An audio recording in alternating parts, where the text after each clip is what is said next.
So we can do what's Hondo on the mic from Leo's Paradise. Random stream drop like a Dragon Ball fight. No lie, plan stream stacking up, but here's a twist in time. Freestyling on the deck like Luffy's punchlines. Up the channels faster than Zoro sword swings. Gaming pop culture, it's the chaos he brings. Talking movie reboots, superhero hype. Hondo passing the mic, now Bishop's in sight. Cutting flip screen, frame by frame, I align. Laying bass lines heavy, keep the rhythm divine. Dropping 5 videos, can't keep up with the pace. Pass the mic back, Leo's leading the chase. Off the rails, no script, just a freestyle ride. Nerdcore king, let the randomness collide. Planning on Leo's got the flow to entice. It's words of paradise, the chaos comes to life.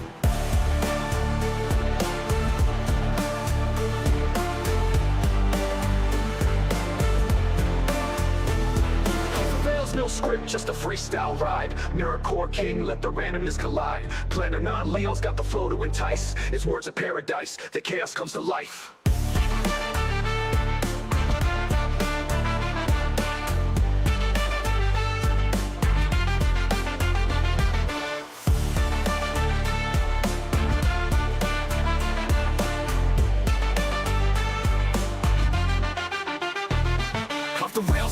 Just a freestyle rhyme. Nerdcore king, let the randomness collide. Planning on Leo's got the flow to entice. It's words of paradise, the chaos comes to life.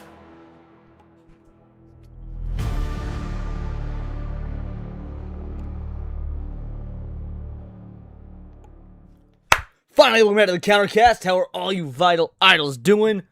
Unfortunately, no Sunny today. Not only did she have to cancel on me, she had to cancel her own goddamn show because she's got a medical issue. Nothing to worry about, no emergency or nothing. Just, you know, she has to take care of some stuff. So it is what it is. But we're gonna rock solo. Which, you know what, that's probably pretty a-okay considering the level of what we're gonna be talking about today. But it's gonna be a dope ass show. I do see the Bigot Army came in our with a raid. You love to see it. Shout out to my boy Hypno. Shout out to the Bigot Army. This is gonna be a banger show, dudes. This is gonna be an absolute banger show. Let's see what we got up in this bitch. Fractal Mage is here. Buster Gundo, what is up? We got Dax and our best mod in the whole damn land. Fractal Mage also says, I'm only here because I like Leon. I cannot stand Nux. I love Nux, but I have a feeling I'm going to disagree with him on this. Like, maybe not entirely, because I disagree with Shoe a lot in her video, but I agree with her a lot. And you know what? That's the sign of healthy discourse. Nux probably going to say some shit I agree with, and some shit I disagree with, but that's how you do it up in this side of the woods. We got Future Over You. How you doing, homie? The IRL bestie. Clip 420 in the house. Twisted Jack is here. Tizion Nos? Tizion Nos? Man, okay, used to be Itzel. Whatever the fuck you changed your name to. Eagle Lord, what is up? How you doing? Black Tailgate is up in this bitch. Lord Dradneal, Jalousy, Valiant Goat is here. Draconic, Soul Assassin. My boy, how you doing, Tebow? What's a Nux Taco? If you have to ask, you'll never be ready. Rabnad Scubla, Evan Huff, UAF Omega, what is up, my man? Free Flow. I love that name, dude. Free Flow. Blue Octopus Woo is here. I will never get tired of reading that name. Too Cool Curry, Jack S, G22s, Mr. Blue Cthulhu, which could also be a name for Nux Taku, oddly enough. Alrighty, let's see. I believe that is just about everybody. Guys, considering the nature of what we're going to be talking about today, because I already reacted to the Shoe0nHead video, but Nux made a response. Leaflet made a response. Now, we're not going to be going over leaflets today. We're not going to be over leaflets today. We're probably going to go over leaflets on Wednesday. Because I don't want this whole show to just be watching VTubers dunk on Shoe0nHead, if I'm being totally honest. What up, Tiger King? How you doing? What up, Grimlock? But yeah, so we'll do Nux's response today. We'll probably do Leaflet's response on Wednesday before I go see the Super Mario Bros. Movie. Because I already got my tickets for that, son. And yeah, I'm pretty interested. That being said, since we're going to be talking about the Jews, I want to make sure y'all realize we've got a Jewish Propaganda Protection Fund down below, right here. Y'all can see it, the Jewish Propaganda Protection Fund. So, in effort to keep me on the platform and safe from the tiny hats, donate to the Jewish Propaganda Protection Fund. Alrighty. Let's go. Shit's about to go down. You goddamn right it is. I don't have a whole lot to say for an intro. We're just going to get right into this bitch. My response to Shoe0nHead. The global drama is getting really crazy, actually, these days. Everyone's talking about it, it seems. So, Shoe0nHead just made this massive video, the truth, why we're actually at war. And the reality is, I got so many people telling me I needed to watch it, and I'm going to crash out and stuff. Now, I obviously disagree with Shoe0nHead on this one. I've seen her on Twitter saying how Israel's pulling all the strings and stuff. And actually, this is a war that's not to our benefit at all. I think she's wrong, and that's fine. Two things can be true. To be fair, two things can be true. Which is pretty much what I maintained during when me and Sinevere were going over this video from Shoe. Israel can absolutely be pulling all the strings behind this, and it can be of U.S. benefit. Which is why I only disagreed halfway with Shoe, while I'll probably end up agreeing halfway with Nux, because I do think that's the case. I think that this is both beneficial to America, while also Israel is pulling the strings. I actually don't care about disagreeing with people, actually. I think she's reasonable, and I'm very excited to watch this video. The reason being, I always love watching alternate opinions to my own. Maybe she'll change my mind on a few things, and I'm sure we will find common ground.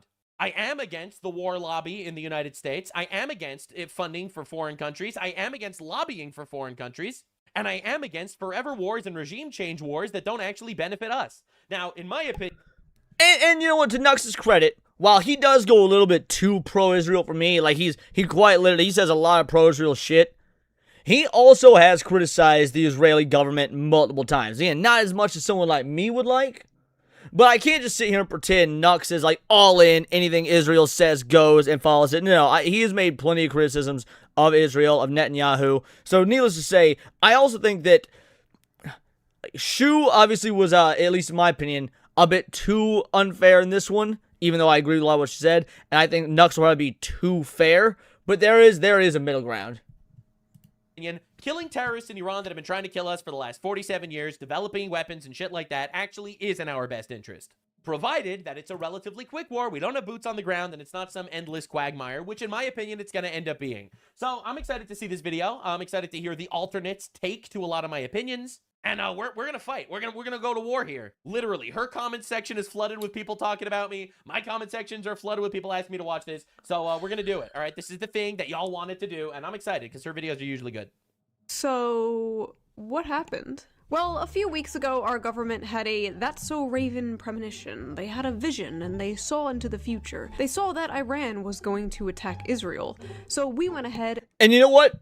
Comatose Jedi, that is a very good point. That is something that it doesn't necessarily make his opinion correct, but it does make his opinion worth listening to, which is, yes, Nux has skin in the game because he does have family in Israel.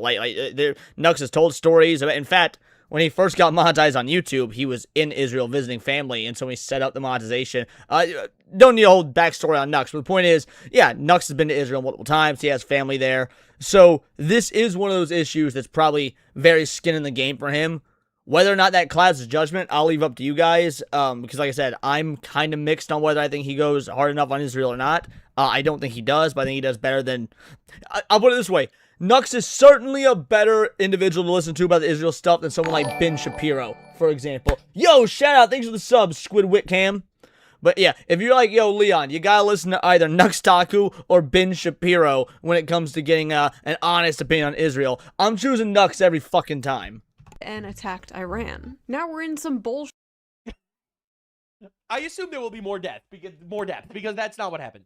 war. No, I am not joking. That's basically what happened. The word basically doing a lot of heavy lifting. All right, remember, this is a regime that has killed thousands of Americans, 40,000 of their own people as well, destabilized the region, threatened our allies in the Middle East, not just Israel, but literally bombed Qatar, Saudi Arabia, United Arab Emirates, Kuwait, Bahrain, Jordan, Lebanon, and also, let's not forget, have spent the last 47 years trying to develop the weaponry to kill us. And I also think it's worth noting, I've mentioned this before, even if this is at Israel's behest, even if this is at Israel's demand even, America didn't get involved until it was roughly 3 months into the Iranians fighting their own government. Now, I got a viewer of the channel. Now, frankly, I consider her a friend. She's great. We don't talk near as often as we used to. It's unfortunate. But friend of the channel. And, you know, I'm not going to say who it is, but if you guys roll around in certain circles, you'll know who she is. And her and I were talking about this because she has family in Iran. She's got family in Iran. She was telling me horror stories, nightmare stories. Even though she is an incredibly based individual, relatively anti-war, doesn't want boots on the ground, she was also saying, this is one of the few times she would like, some sort of government involvement because of the horror stories, only being able to hear from her family in very sporadic instances, never knowing who is safe and whatnot. So, like, according to her, Iranians were clamoring for American intervention. So at the end of the day, if the Iranians were clamoring for American intervention because they have no other recourse, because they can't fight their own government on account of they're not allowed to have fucking guns, it does good. Even if Israel's pulling the strings, that doesn't mean that good isn't being done. And definitely will at some point, once they get the ability to kill us, they will kill us. So I fully support obliterating them while they're not actually able to fight back that much, because Israel crippled them 8 months ago. Oh, and also the little tidbit of they were actually the ones that declared war. This is a thing that a lot of people forget. They declared war on us. They also tried to assassinate. Black tailgates is so are the Mexicans, and you guys, I mean, I've given my opinion on this. I would have zero compunction with us going in and just murder fucking the cartel. Murder fucking them. Like, dude, if I was supreme dictator of America, there would be no cartel. I like, the great thing about being a supreme leader is you get to sacrifice your own people and not yourself. Not that I think there'd be a whole lot of casualties, but the point is, yeah, I do think that we could go in and just murder fuck the cartel.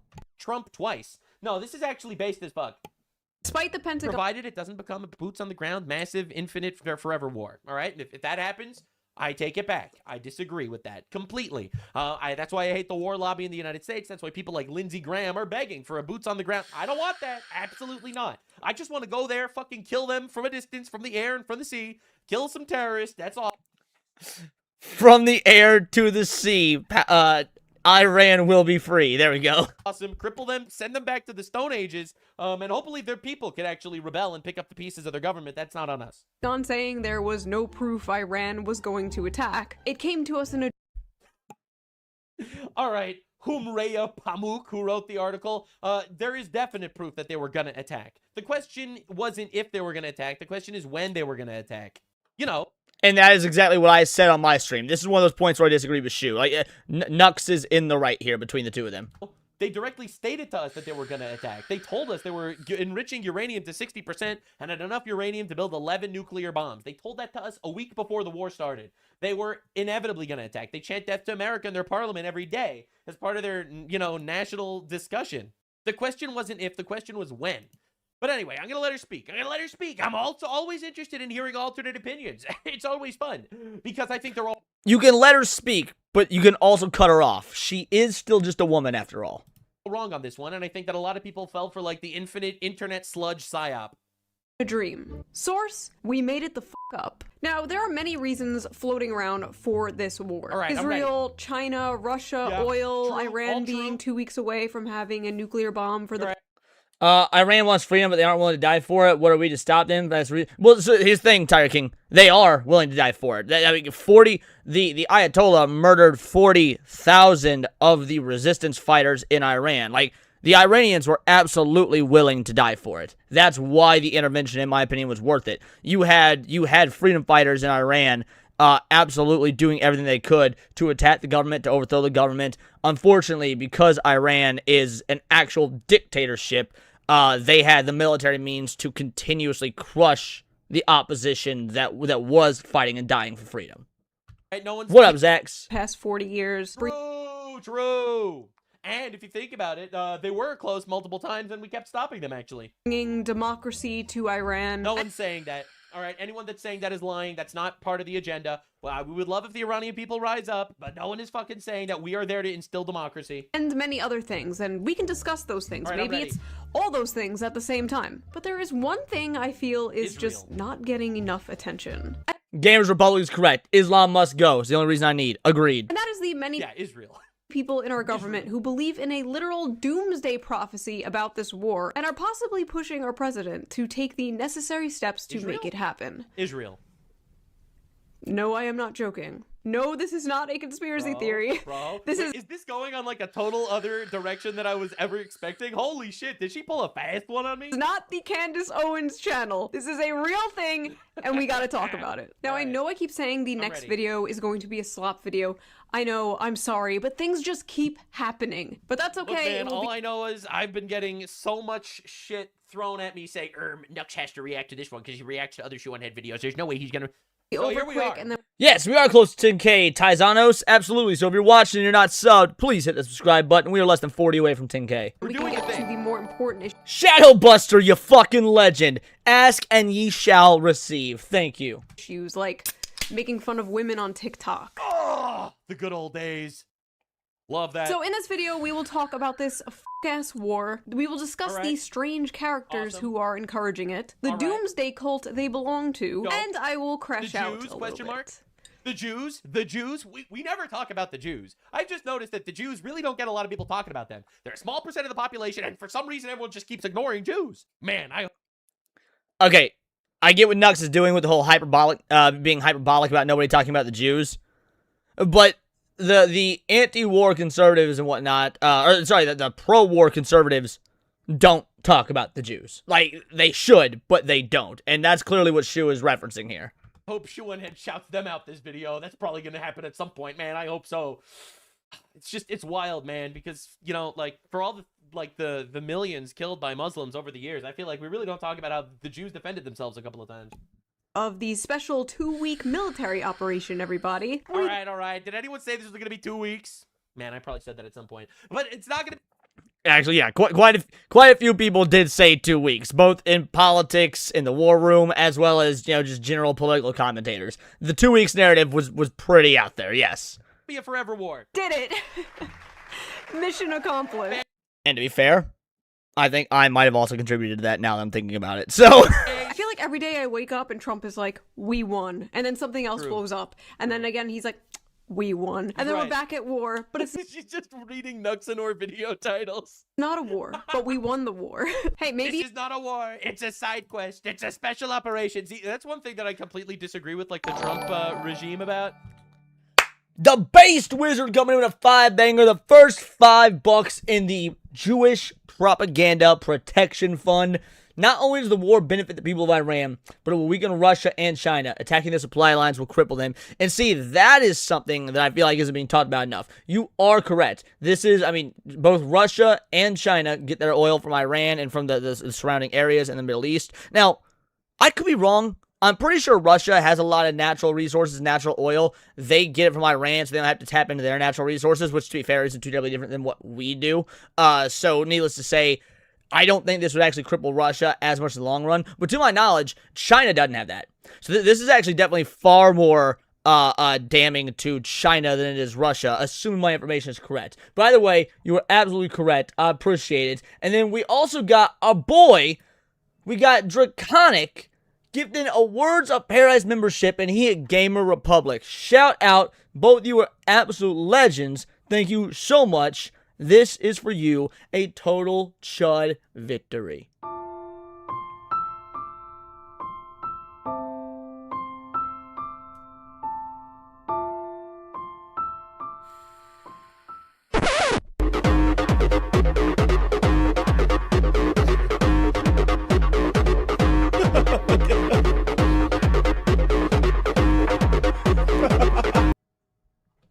Shout out, thank you so much for the 5-banger and for the membership dono. It means the absolute world to me. And Tiger King, you are correct. We get our oil from Iran as well. That's why our gas went up. That is true. Now, we have reserves just like Russia does. I'm A-okay with temporarily spending more on gas to not dip into our own reserves. But yes, that's something that it should be absolutely minimized and shouldn't last long if that can be avoided. It should be mitigated.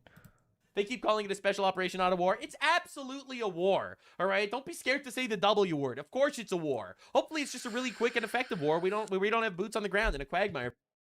All right, I gotta answer this. I'm trying not to pause too much, unless it's in reference to what we're talking about here. But the Chud King says, how did a black man infiltrate the bigot army? Because Atreus is secretly white. Bro, when we was driving back from the beach in Florida, when me, Atreus, and Kata and crew were driving back from the beach, I let Atreus drive because I've been driving all day. And dude was like, his playlist for the whole drive back was Irish folk music. Irish fucking folk music.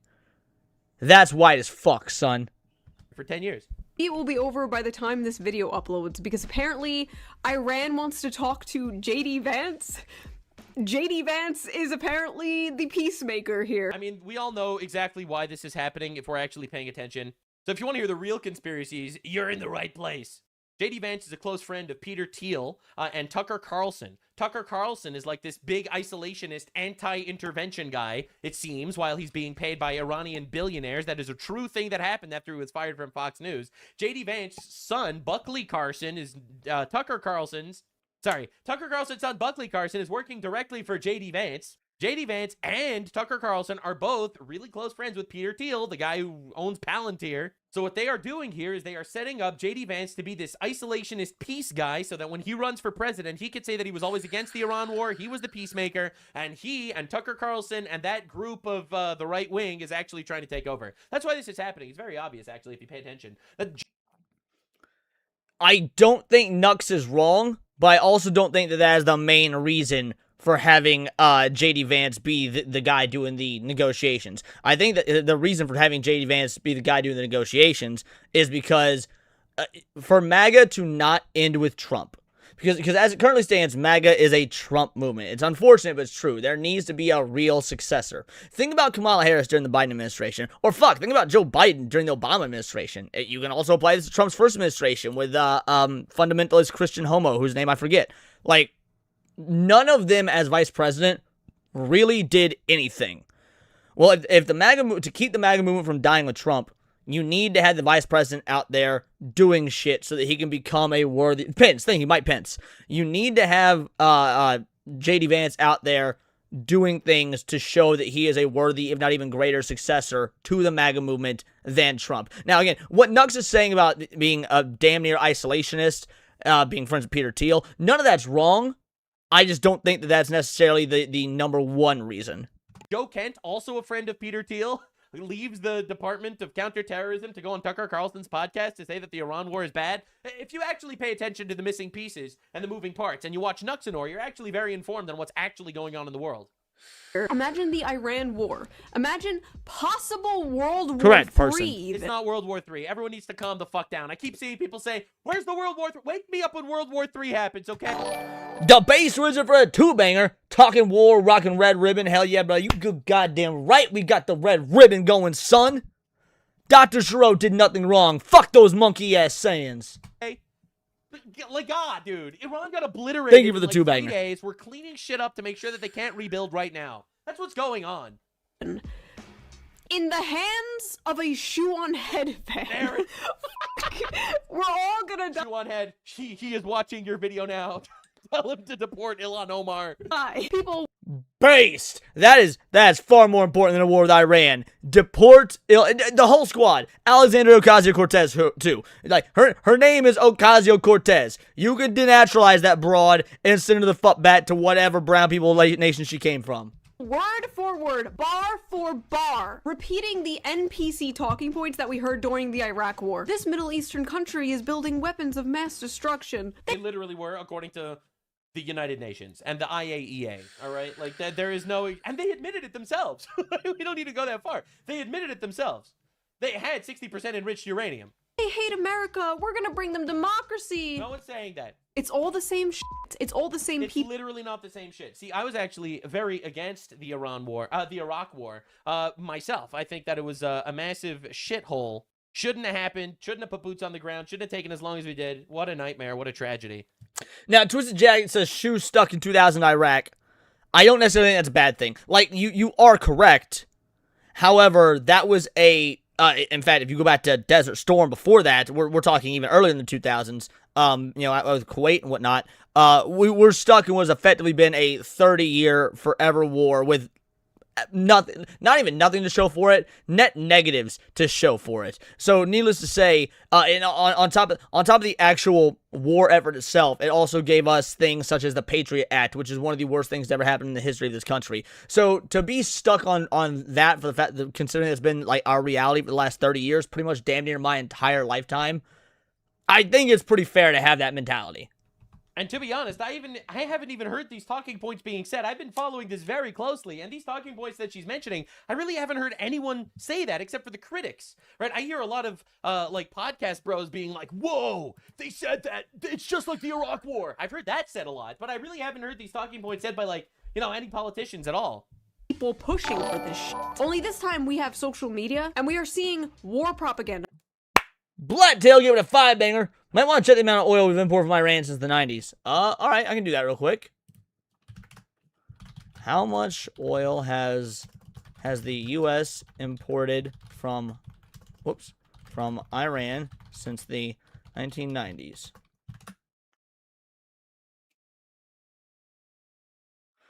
Has imported, essentially zero oil from Iran with only tiny brief exceptions, the amount of a negligible total. Okay.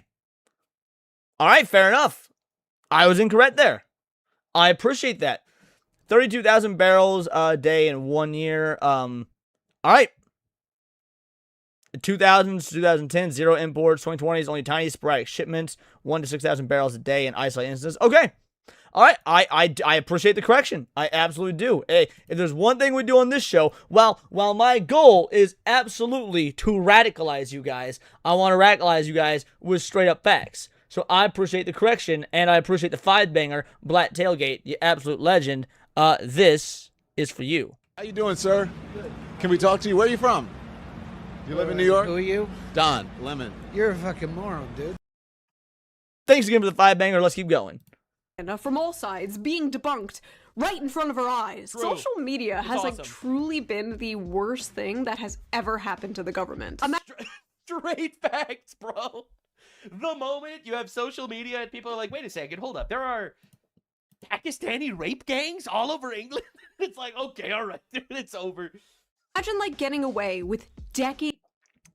You know, there's something about seeing the phrase, "That's why we don't need the straight," during one of my streams that makes me feel like somewhat personally attacked. But those are questions for later. And decades of propaganda now being debunked in real time. Elon Musk buying Twitter saved the world. Not even lying. By people That's just called true. like pee poo poo 69. True. Brutal. Sorry, I have to like white balance my camera. I'm using. It's story time. I'm gonna be. El Murmot for a 2-banger. Hot take. Squad and other traitors equal afterlife. That's not a hot take whatsoever. At least not on this channel. Not on this channel. Hard agree. Hard agree, Murvoth. Shout out. In fact, pretty much every single... You want to who I'll give a pass to? Off the top of my dome, I'll give a pass to one single Democrat, and that's Fetterman. I'll give a pass to one single Democrat as it currently stands. That's Fetterman. The new Miss Rachel. Nice. Thank you for the Today's 2-banger. number is 7, and we're gonna talk about Tower 7. Oh. Anyway, I'm not the kind of person that's like, oh, I hope Iran Based, wins. bitch. That's like, I saw people saying that, like, that is psychotic. I There don't- it is. There it is. Yeah, the Sneakos, the Nick Fuenteses, the Tucker Carlsons praying, the Hassan Pikers praying for Iran's victory. I want to go down with the USS Great Who's the hottie on screen? Well, Charlie. I'm flattered, but I don't swing that way. Thank you, though. Satan. You know what I mean? Like, if we're in a war, I want to win the war. Like, I just don't You know, understand. I really appreciate this this middle class of person. You know, I really have to say that I appreciate that we can have nuanced debates about this without going full jihad. You know, I think that's awesome. All right, you don't have to hate America to be anti-war. And why there has to be a war. We know regime change doesn't work. We've tried this already. It never works. We always make shit worse. We're not the world police. There are so many people all over the world suffering. Again, no, the argument for this was never regime change. Now, regime change would be great, actually, because this regime has been committing terrorism throughout the entire world for 40... All right, now I disagree with Nux here. I do. Nux is wrong. Regime change is an inevitability because it always happens. I cannot think of a time we've gotten invested in the Middle East, even prior to when I was born. You can go back to the 80s and whatnot. Not just the Middle East, but because in the 80s it was South America. Regime change is always part of the plan. Just because they haven't publicly stated it yet doesn't mean that's not part of the plan. Also, regime change would not necessarily be a good thing. We're kind of O for infinity. We are 0 for sideways 8 on regime change being a good thing in the long run. That being said, That doesn't mean I don't want us to keep, like, turning that area into fucking glass, because fuck them. But yeah, no, I think the Nux is being way too optimistic. 7 years. So regime change would be great, but that was never one of the major objectives. So I really, like, the muddying the water is not a good sign. But our priority as America is to take care of Americans. Totally agree, which is why we should kill terrorists that have killed thousands of Americans. And Agreed. the American people Nux is correct there. Absolutely, Nux is correct there. are suffering. And now we're asking for $200 billion for war? $200 billion. Notice nobody... Yeah? And there was more fraud than that in California alone. U.S. aid spent that much combating sexually transmitted butt diseases in Afghanistan and propping up LGBT opera in Somalia. Just a reminder, we've spent like double that on the Ukraine war, which actually doesn't benefit us at all. Once again, Nux is correct. Yeah, once again, Nux is correct. is like, who's gonna pay for that? When it's shit like war, but when it's for your mom's diabetes medication, it's pull yourselves up by your bootstraps. You do realize that diabetes medication is way cheaper.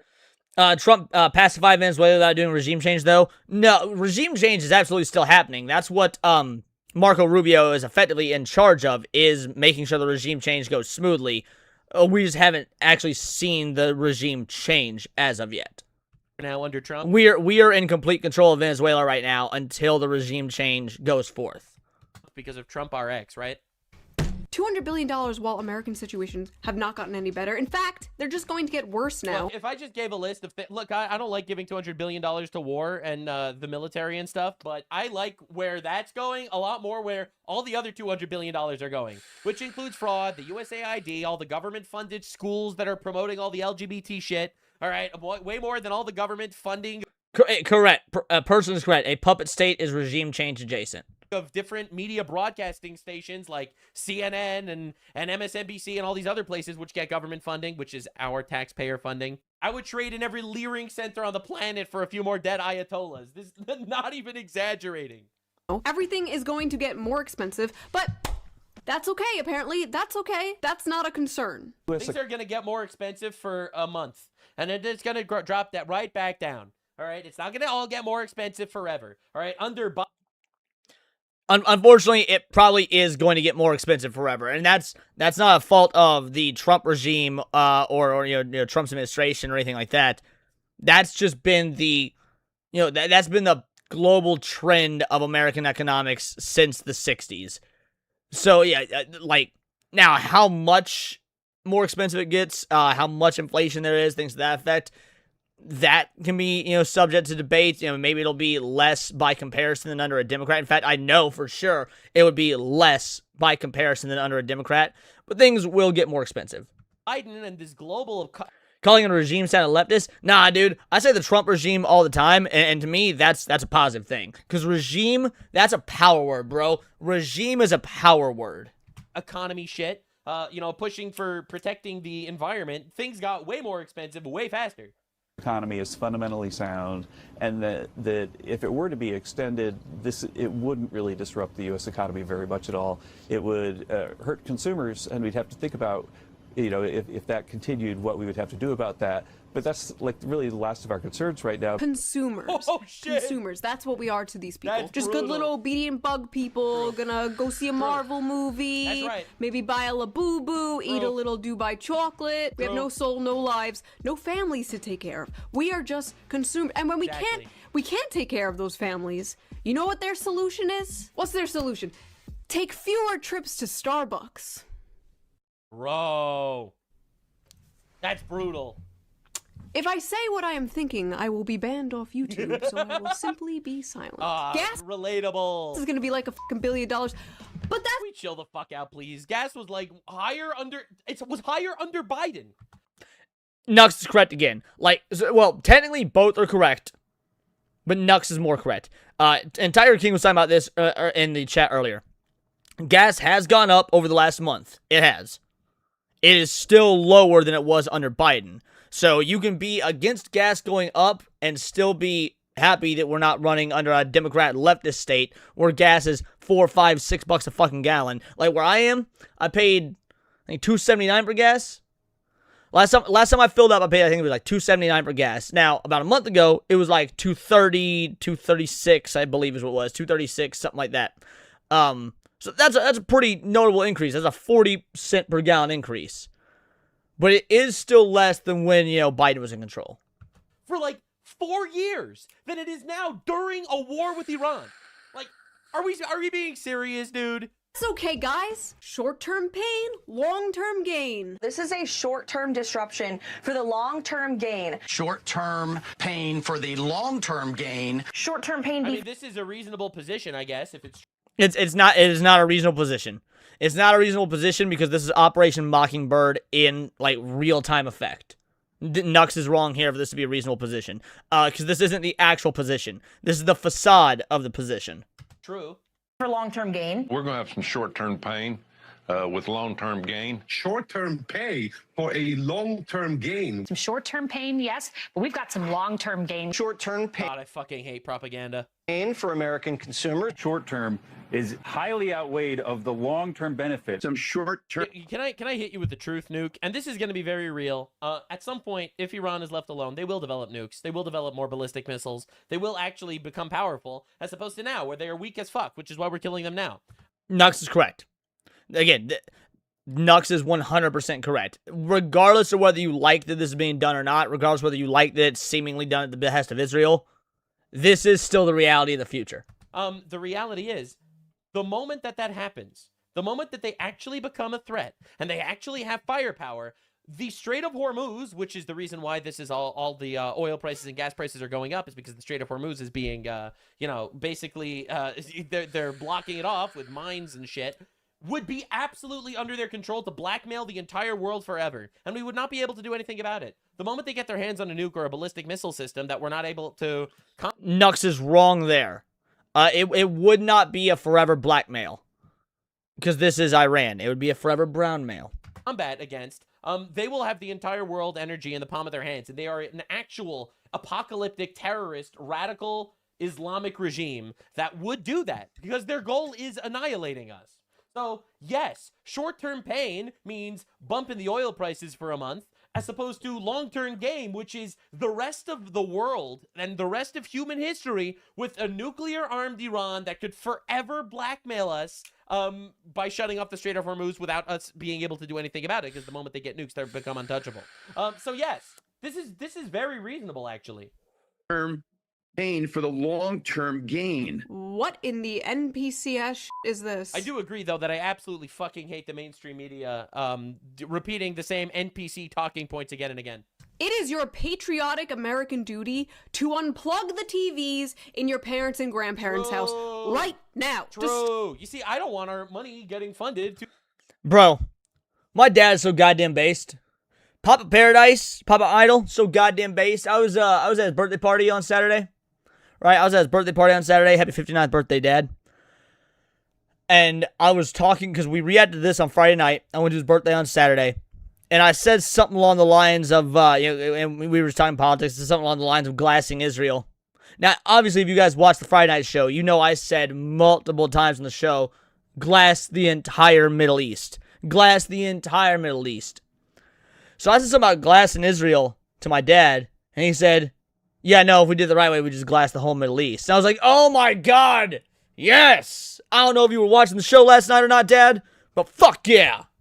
To go to these news corporations. Destroy their satellite dishes. Log them out of Facebook. It is up to us to stop the boomers. Yes, glass means nuke. When you bomb sand, it becomes glass, so you glass it. From sending the Zoomers to another war in the Middle East. The amount of people who were You do realize more people were killed in Chicago over the last 2 weeks than by Iran. Like, you realize that, right? Yes, it becomes Trinitite, to be specific. Regime change war, like this whole narrative, we're sending our sons and daughters to die for Israel, is like insane levels of cope. Thursday, who have completely 180'd, is fucking insane. I literally have no theory of mind for being that hyper-partisan brained. Like, a lot of these people are just like totally for this now because it's Trump doing it. Some of you... No, I'm totally for this because we're not having boots on the ground on a 10-year-long excursion into the Middle East where we lose thousands of people. Yet. Again, I admire Nux's optimism, But I don't see that as the way this goes. Not in the long run. I hope I'm wrong. I do hope I'm wrong. I'm totally for this because we're obliterating an actual threat to us with taking, you know, obviously it's a war and people die and it's a tragedy, but with taking as minimal risk as we possibly can. Because every day we would have waited would have made Iran stronger and a bigger threat to deal with later, and we would have inevitably had to fight them. So I think fighting them when they're at their weakest is based as fuck. Sorry. You are cattle. Some of you are weak. You are submissive and breedable. The only politician I simp for is Huey Long, and that's because he's dead and can't disappoint me. The worst part about this whole war thing is not the death and destruction and possible economic collapse and nuclear fallout, but the fact that it's good for the Democrats. They will probably win midterms, and if things get worse, they will probably win 2028 too, without learning any lesson, without changing at all. I mean, their entire policy is import the third world into our country and steal votes to win elections. So I feel like they haven't learned anything. Well, so yes, Nux is correct. That's but that's not their entire policy. Their other entire policy is point out every single good thing that Trump has done and the Trump administration has done, flip it into how it's a bad thing, and convince low information voters that Trump is the fucking devil. Literally run on Orange Man bad and win. I am tired of politics. I am tired of voting. Take away the 19th Amendment. I don't want it. I don't want it. You can God. Every time I think Shoe0nHead lost me, he pulls me back in. Welcome to being a Shoe0nHead fan, Nux. It's been like this for 10 goddamn years for me. Every time I feel like she went too far, oh, it just brings me right back in. Men can have it. The men can deal with it. I'm done. So I'm real. tired of voting for pee-pee or poo-poo and always getting diarrhea. I'm done. The end. A End of wordsmith. A modern Shakespeare. Sorry. Mommy's not mad. She's just disappointed. Anyway, like I said, there are many stated reasons behind this war. One of the things people blame this war on a lot is Israel. Many people believe that Iran was not an immediate threat to us, and that they were a threat to us. I love how people like throw in the word immediate because everyone knows that Iran at some point would be a threat to us. So they always throw in imminent, or they weren't an imminent threat. They weren't.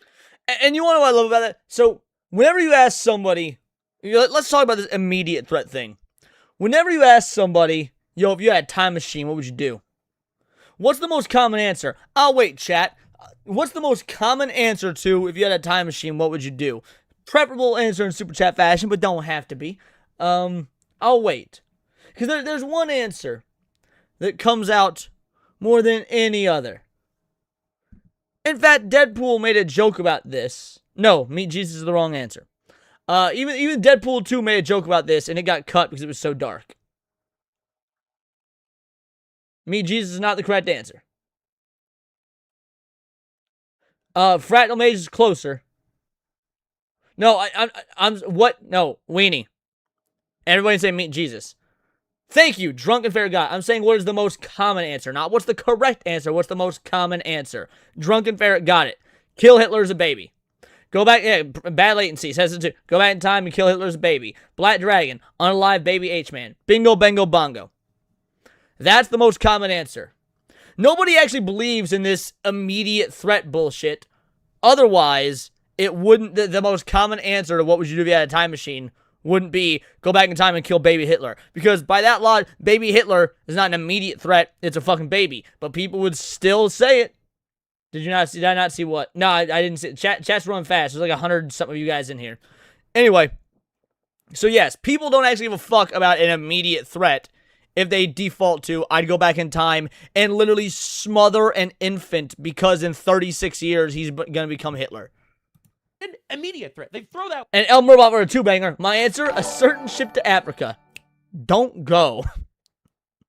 Based. Word in to derail the conversation. First of all, thank you for the two-banger, homie. homie. Weapons that could target our bases throughout the Middle East. Why are our bases there all together? Valid question. We're not getting into that now. So whether they are imminent or not, I don't even care. My position was never that they were an imminent threat. I don't actually give a fuck if they're an imminent threat. I think they're an inevitable threat, so we should deal with them while they're weak. That's my position. This is just another conflict that Israel is dragging us into. What do you mean another conflict that Israel dragged us into? What other conflict did Israel drag us into? Like, these are very, very popular talking points that are unsubstantiated. Because what people forget is that Israel lobbied us against going to war in Iraq. Nux is correct here. To be fair, Nux is correct here. But yeah, back in 2001, Israel was in fact against the invasion of Iraq. The Iraq War happened because the CIA and the MI6 decided that Iraq had weapons of mass destruction. Correct. And they had eyewitnesses, which were... Actually, even that's not true. They said that Iran had nuclear weapons and weapons of mass destruction, and George W. Bush extrapolated beyond that, saying we're going to go to Iran too because Iran went after my dad. It was actually purely a vendetta based on nepotism. Arabs from Iraq that told them this. All right, this is that's why they went to war. Israel was against war in Iraq, and even at the time said, whoa, we should not be going to war in Iraq. It'll destabilize the region. We should go to war. Yes, and blame Dick Cheney as well, for sure. With Iran, they're the actual threats. They were right. Israel was actually right about that. The reality is, Israel was against the war in Iraq. So what is this another war narrative?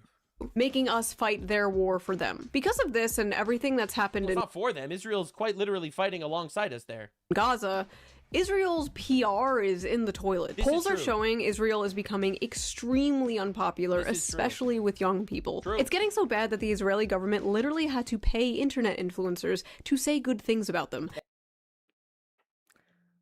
All right, Nux. What do you got to say about this? What do you got to say about this, Blue Jew? Damn, no, I'm not kidding. This is a real thing that happened. It was filed with the U.S. Bro, we gotta get...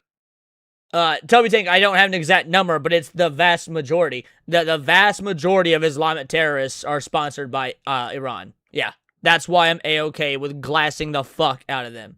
Get Israel to start paying me. I'm just saying. Once I'm getting attacked from all sides for saying killing terrorists is a good thing, actually, I should totally get paid for it. Department of Justice. Instead, I could just get demonetized videos for calling the leader of England a faggot. They undisclosed paid a bunch of YouTubers, TikTokers, Twitter personalities. It should be illegal, by the way. It should totally be illegal for I think it is actually illegal for foreign governments to pay people to basically lobby for them, and they're sponsored and they don't disclose it. And there's the part that makes it illegal. Not disclosing it. It is completely legal to lobby for a foreign government if you're acknowledging that you're being paid by said government and that's why you're doing it, which is still fucked up, and that shouldn't even be legal. It shouldn't be legal to lobby for a foreign government for monetary value, period, but the disclosure part's what makes it illegal. That should totally be illegal. To run defense for them last year, and they are most likely still doing that today. Imagine losing the internet PR war to 20-year-olds with anime avatars making TikTok edits. Nux is too chaotic to have as your sponsor. I mean, Nux is the only... I don't know if he's the only one, but he's the only one I know of. Nux is the only YouTuber I know to be dropped by Raid Shadow Legends. I shit you not. How much of a chaotic, neutral character do you have to be dropped by Raid Shadow Legends? Of Jeffrey Epstein and Agartha. True. And listen, I know many people are tired of everybody blaming Israel for everything. Like, oh, I stubbed my toe this morning. Please, they've been doing that. Oh, and by the way, that was before he went political. This was back when he was still just a fucking anime PNG tuber. I don't think he'd even gotten his VTube mileage. I've been watching Nux for years. I've been watching Nux pretty much since he hit the platform. This was back, he was so chaotic before he even went political that Raid Shadow Legends dropped him. For a long time. Yeah, tired of it. What are you talking about? Morning, it was Israel. Look, man, the moment Israel killed Charlie Kirk became a public narrative, I was just like, yeah, all right. Yeah, all right.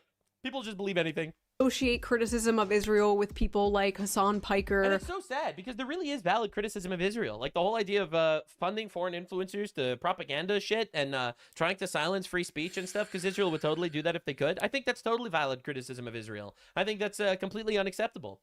I also don't want to be funding them every year, giving them billions of dollars. I don't like foreign funding in general. So there really is valid criticism, and a lot of that just ends up into like this infinite slop of Israel gets us into infinite wars, and yeah, we... Nux is saying what I was saying, basically, is that while I am no fan of Israel, not in the slightest, I also am against the blame literally everything on Israel mentality, because that just gives you a tunnel vision of a singular enemy when there's enemies all around us. It's not just Israel. And that's... Now, Nux is being more lenient than I am in this particular conversation, but I do think he ends up at the right destination, which is criticize Israel, blame Israel, but there are also other bad actors that need to be addressed. Musashi for a 5-banger. We fought Israelis' wars for 50 years, and all things we get is forced DEI hires in every sector funded by BlackRock with their new ally China. Ooh, that's spicy. That is spicy. I don't necessarily disagree. Although I do think that the DEI and BlackRock stuff goes well beyond Israel. But that's neither here nor there. That's more. Maybe we'll touch on that because we have a BlackRock video to react to after this. We're gonna be talking about BlackRock after we do this one. So maybe that'll come up then. So yeah, while I don't fully agree, I don't fully disagree either. So shout out for the 5-banger. Absolute legend. This is for you. Call it whatever, but if I made $1 for each time I made a racist joke, I would actually have $0. Cause I'm not joking. Based? Based? Hello? Shout out. Thank you for the 5-banger. Let's keep going. No, Hassan Piker supports the terrorists that want to genocide the Jews. We get it. Or Candace Owens. They are just tired. Yeah, Israel killed Charlie Kirk. Yeah, absolutely. That's the Candace Owens train. Israel is working together with Sumerian time travelers to kill Charlie Kirk. And people were like, you know what? I don't know about the Sumerian time travelers, but she's onto something with Israel. And I get it. Hopefully I can bring some nuance Totally, Israel killed their #1 supporter. this discussion. Right, Not I'm excited. everything Let's is go. Israel's fault, but That's ridiculous. We all know that's not true. when it comes to the Middle East in particular, when it comes to American foreign policy, Israel is extremely relevant. This is a Shout out 146 you watching. Thank you so much. To the hip Israel has a powerful lobby. Not the most powerful lobby, but a powerful lobby for sure. to this country, And I don't think we should have any lobbying for foreign governments. we should absolutely be allowed to talk about it We without do. a We bitch are. in our ear True. calling it anti-Semitism. It is Also 20. true. God, I fucking hate that so much. I hate that so much. You see some guy, some. How many Jewish likes dude we got? talking We got about 64 anti-Semitism likes they're and criticizing Israel. It is the most 149 people insufferable watching. shit in Let's the pump world. those numbers up. It's like saying that crime statistics are racist. It's the crime statistics are racist equivalent for Jews, and it's so annoying. So, Jackass G22s. Two things can be true. Charlie Kirk could be turning against Israel. That by the way, that's not a could be true. That is true. Charlie Kirk was turning against Israel.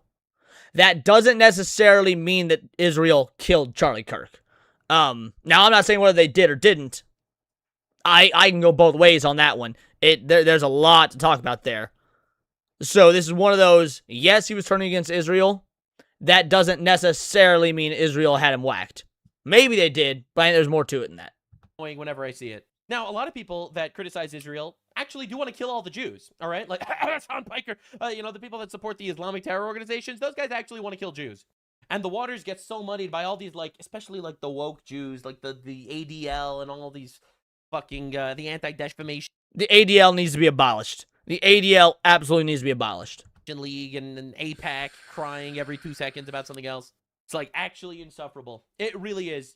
I hate it. 26. We are done with the thought-terminating buzzwords. True. We are done with the ists and the isms. She's right. These don't work anymore. It's not racist to criticize Black Lives Matter. It's not sexist to criticize feminism. It is not anti-Semitic to criticize a foreign country. True. And frankly, in my opinion, the worst thing you can do for Jewish people right now is conflate the nation of Israel with Jewish people as a whole. What are you doing? Oh, you don't want the What up, world to Zebru? end in some kind of nuclear holocaust? What are you? An anti-Semite? It's like when there's legislation to give pedophiles the death penalty, and people come out like, this is transphobic. It's like, what do you mean by that? It's good to question mainstream narratives. That's why this entire channel was created in the first place. True. We are here to criticize the media and the government. Media Yeah, look, I'm all for criticizing Israel when they deserve it. Absolutely. It's just actually killing terrorists is awesome. the government that has a history of lying to us, especially on topics like this. True. If you don't think that's totally valid and normal, Totally and you valid. think I'm an anti-Semite for this, well, I have been called I do care about the Jewish guy down the street who doesn't keep kosher because that guy does my taxes. racist. Well, I don't care is the correct response. All right, if someone calls you, dude, I've been called an anti-Semite. Oh my Not even kidding. It's brutal out there, man. It's brutal. I feel bad for the Goyim. I'm not gonna lie. The Goyim are suffering. The Goyim are struggling today.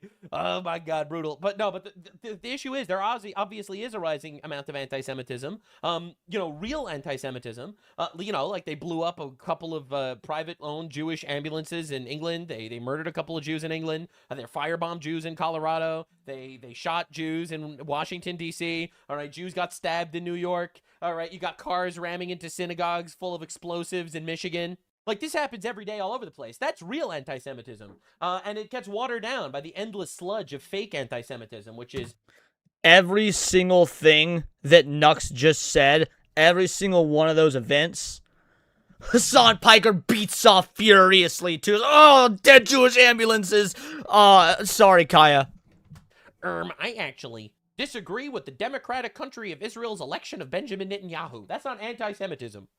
Sexist, homophobic, transphobic for the past 15 years. Honestly, what is one more to add to the list? When this all initially popped off, one of my first tweets about this was this. Many people were confused as to exactly what I was talking about, so let me explain it simply. There are people— Oh boy, are we getting into theology? People in our government right now who believe in a biblical prophecy about Israel. Pete Hegseth, Lindsey Graham, Mike Pompeo, Ted Cruz, Mike Johnson, Mike Huckabee, and many, many others believe a massive war surrounding— Those guys aren't Jews. Hold up.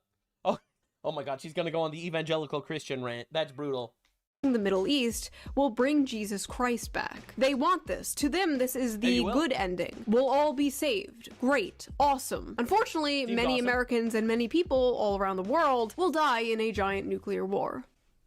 Not great. Wait. Is that part of the prophecy? Hold up. Bad, even. This particular religion is called dispensationalism, a type of evangelical Christianity that became popular in the 20th century. That's right, today we are talking about the EQ, the evangelical question. Evangelical— Well, Revelation isn't just a warning, it is a prophecy. Are one of— There's no way she's gonna make a whole video about Israel and not talk about the Jews. She actually might do it. The largest religious groups in America, and they are a huge important— And let me just say it, just from the get-go, evangelical Christians are fucking awesome. They're great people. I have not met a single evangelical Christian that I didn't like. They're all great people. I have to say, sorry to just stop you right there, but they're just like the nicest people out there. I grew up in the Midwest around a lot of evangelical Christians. Sorry, maybe they're nice people on their inside feely parts, but them bitches banned Pokemon and Yu-Gi-Oh cards in my elementary school for being satanic, so fuck them. Obviously, there's a lot of really, I'm sure there are bad ones. There's bad people in every group. But I just had such a fantastic impression of evangelical Christians. Voter block.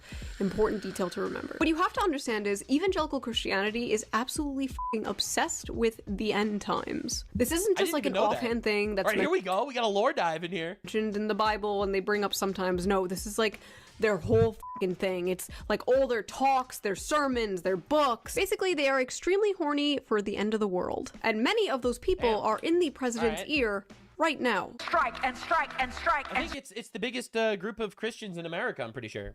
Protestants. Look, man, I'm sorry. I'm trying my best here. I'm sure I'm going to get details wrong. Elmer up for a two-banger. Imagine they feel with a mosque. It's funny. We actually, I think it was my Thursday show, we talked about that exact scenario. Elmer Voth, shout out. Thank you for the two-banger. And strike and strike and strike and strike, for angels are being released right now. Angels are being dispatched right now. Listen, I don't know if this is an evangelical issue or if it's a woman problem, but I'm not going to finish this end. Hamanda ata ata rata te de baka sanda ata ambo osa tata rite eke banda ata rite. That schizo is Paula White Cain, Trump's current spiritual advisor. Bro. A woman? I'm sorry, that's not the criticism here. Like most evangelicals, she considers Israel her spiritual home. Thinks Christians should be Bro, she looked like a Death Eater from Harry Potter, but one that shops at Ulta. dated to go to Israel in order to go to heaven, and believes that backing Israel is a biblical mandate. Now, what the f am I talking about? What do these people mean by biblical mandate? Whip out the book.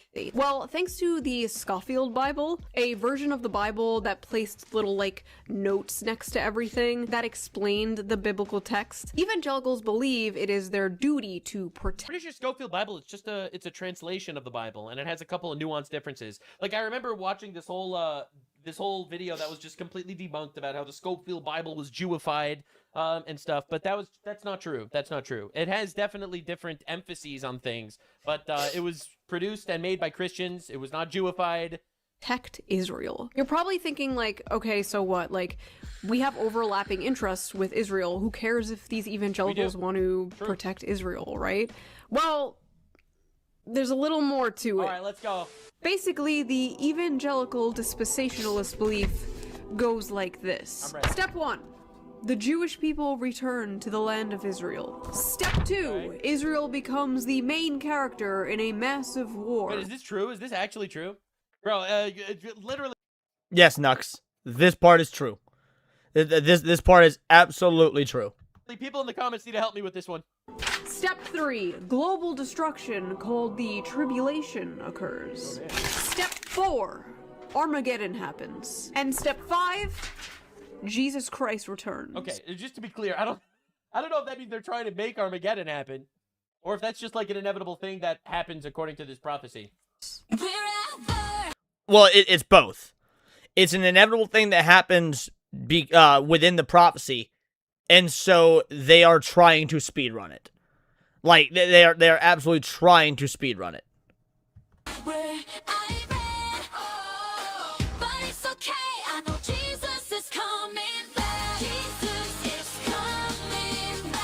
Behold, the fruits of Martin Luther. To get my biases out of the way a little bit, I was born and raised Catholic. Baptized, communion, confirmation, catechism class for years, all that.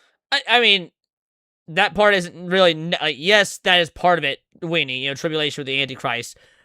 But you can technically skip that because the end result is the same for, at the end of the day. That stuff. I stopped caring for a while. I had like a edgy atheist stage as a teenager. Then I was agnostic for a while, and then in 2020, when I moved back home during COVID, I returned to Catholicism. Needless to say, I am comfortable with identifying as Catholic again today. Based, let's go. Our people need to start going to make going to church. Based again, it needs to happen. We got to bring people back to God. I think that's step 1. Based, yeah, a lot of people have an edgy atheist stage. I know I certainly did. Hey, well, no, I don't think I ever went full atheist. I had an edgy agnostic stage.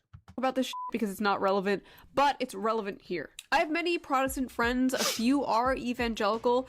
This isn't to like hate on them, even though I'm gonna be making jokes, but it's just to shine a light on a heavy bias some people in power may have towards the Middle East. If a bunch of Catholics were in power pushing for us to go to war for the Vatican or something, that would also be a conversation worth having. Okay. But that is not happening right now. And if you're wondering why Ted Cruz suddenly out of nowhere is sharing like 10,000 word AI slop Twitter essays about how Catholics are parasites, it's because he's butthurt that Catholics don't believe in the same doomsday prophecy about Israel as him and other... Bro, did I just accidentally stumble into like Christian civil war? Look, man, I just want to talk about killing Ayatollahs, okay? Oh my god, I didn't even know like half of this was happening. Evangelicals do. Catholics are not religiously obligated to support Israel. Same with... From my understanding, look, man, I do my research and my lore dives. From my understanding, Israel it's the name of a person that existed in the Bible, right? Jacob, also named Israel, for wrestling with an angel and stuff like that. And over time, eventually, the children of Israel inherited the land called Israel. Ultimately, it comes down to, after Jesus Christ, from what I understand, Israel then became a spiritual thing as opposed to the physical land. So from my understanding, according to Catholicism, Israel is just the church. And according to evangelical Christianity, Israel is still the land. The land is inherently holy. I'm probably wrong. That's my understanding of it. Orthodox, and honestly, most branches of Christianity. Evangelical Protestants, on the other hand, don't know how to fucking read and think the modern state of Israel is the same Israel mentioned in the Bible. Well, my understanding is it's the same land, literally. So if the land is inherently holy, it doesn't matter what name it has. That's why the Crusades went to go take the Holy Land. As far as I understand, the land remained holy. I don't think it has anything to do with the fact that it was a state established that has the name Israel. I could be wrong again, but that's my understanding of it. Nux is, again, we talked about this when we covered this on Friday, mostly right, half wrong. So the land itself can be holy land. In fact, it might be holy land depending on your religious affiliation.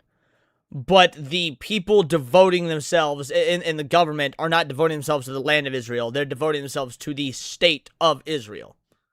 So hypothetically, if Israel had been founded in South America, like the state of Israel, they would bow and kowtow to that Israel, because they're bowing and kowtowing to the state, not the physical land. This would be like the fry cook at McDonald's being named Jesus and you falling to your knees and worshiping him as the savior. Except that it was not the same guy, whereas this is literally the same land. Look, I'm trying my best here. And then blowing up the world for him. I came into Congress 13 years ago with the stated intention of being the leading defender of Israel in the United States Senate. Right. No one should be in government with their stated goal being defending a foreign country. I am so glad Nux said this. I had a feeling that's the route he would take it, but I wasn't sure. Yes, correct. Base Nux. Period. The number one goal of every single person in the government should be defending our country, period. The end. No caveats, no exceptions. You could like Israel, you could think that Israel's great, and Israel's fighting our battles, and Israel's our ally against radical Islam. You can believe whatever you want, all right? But the goal should be America, period.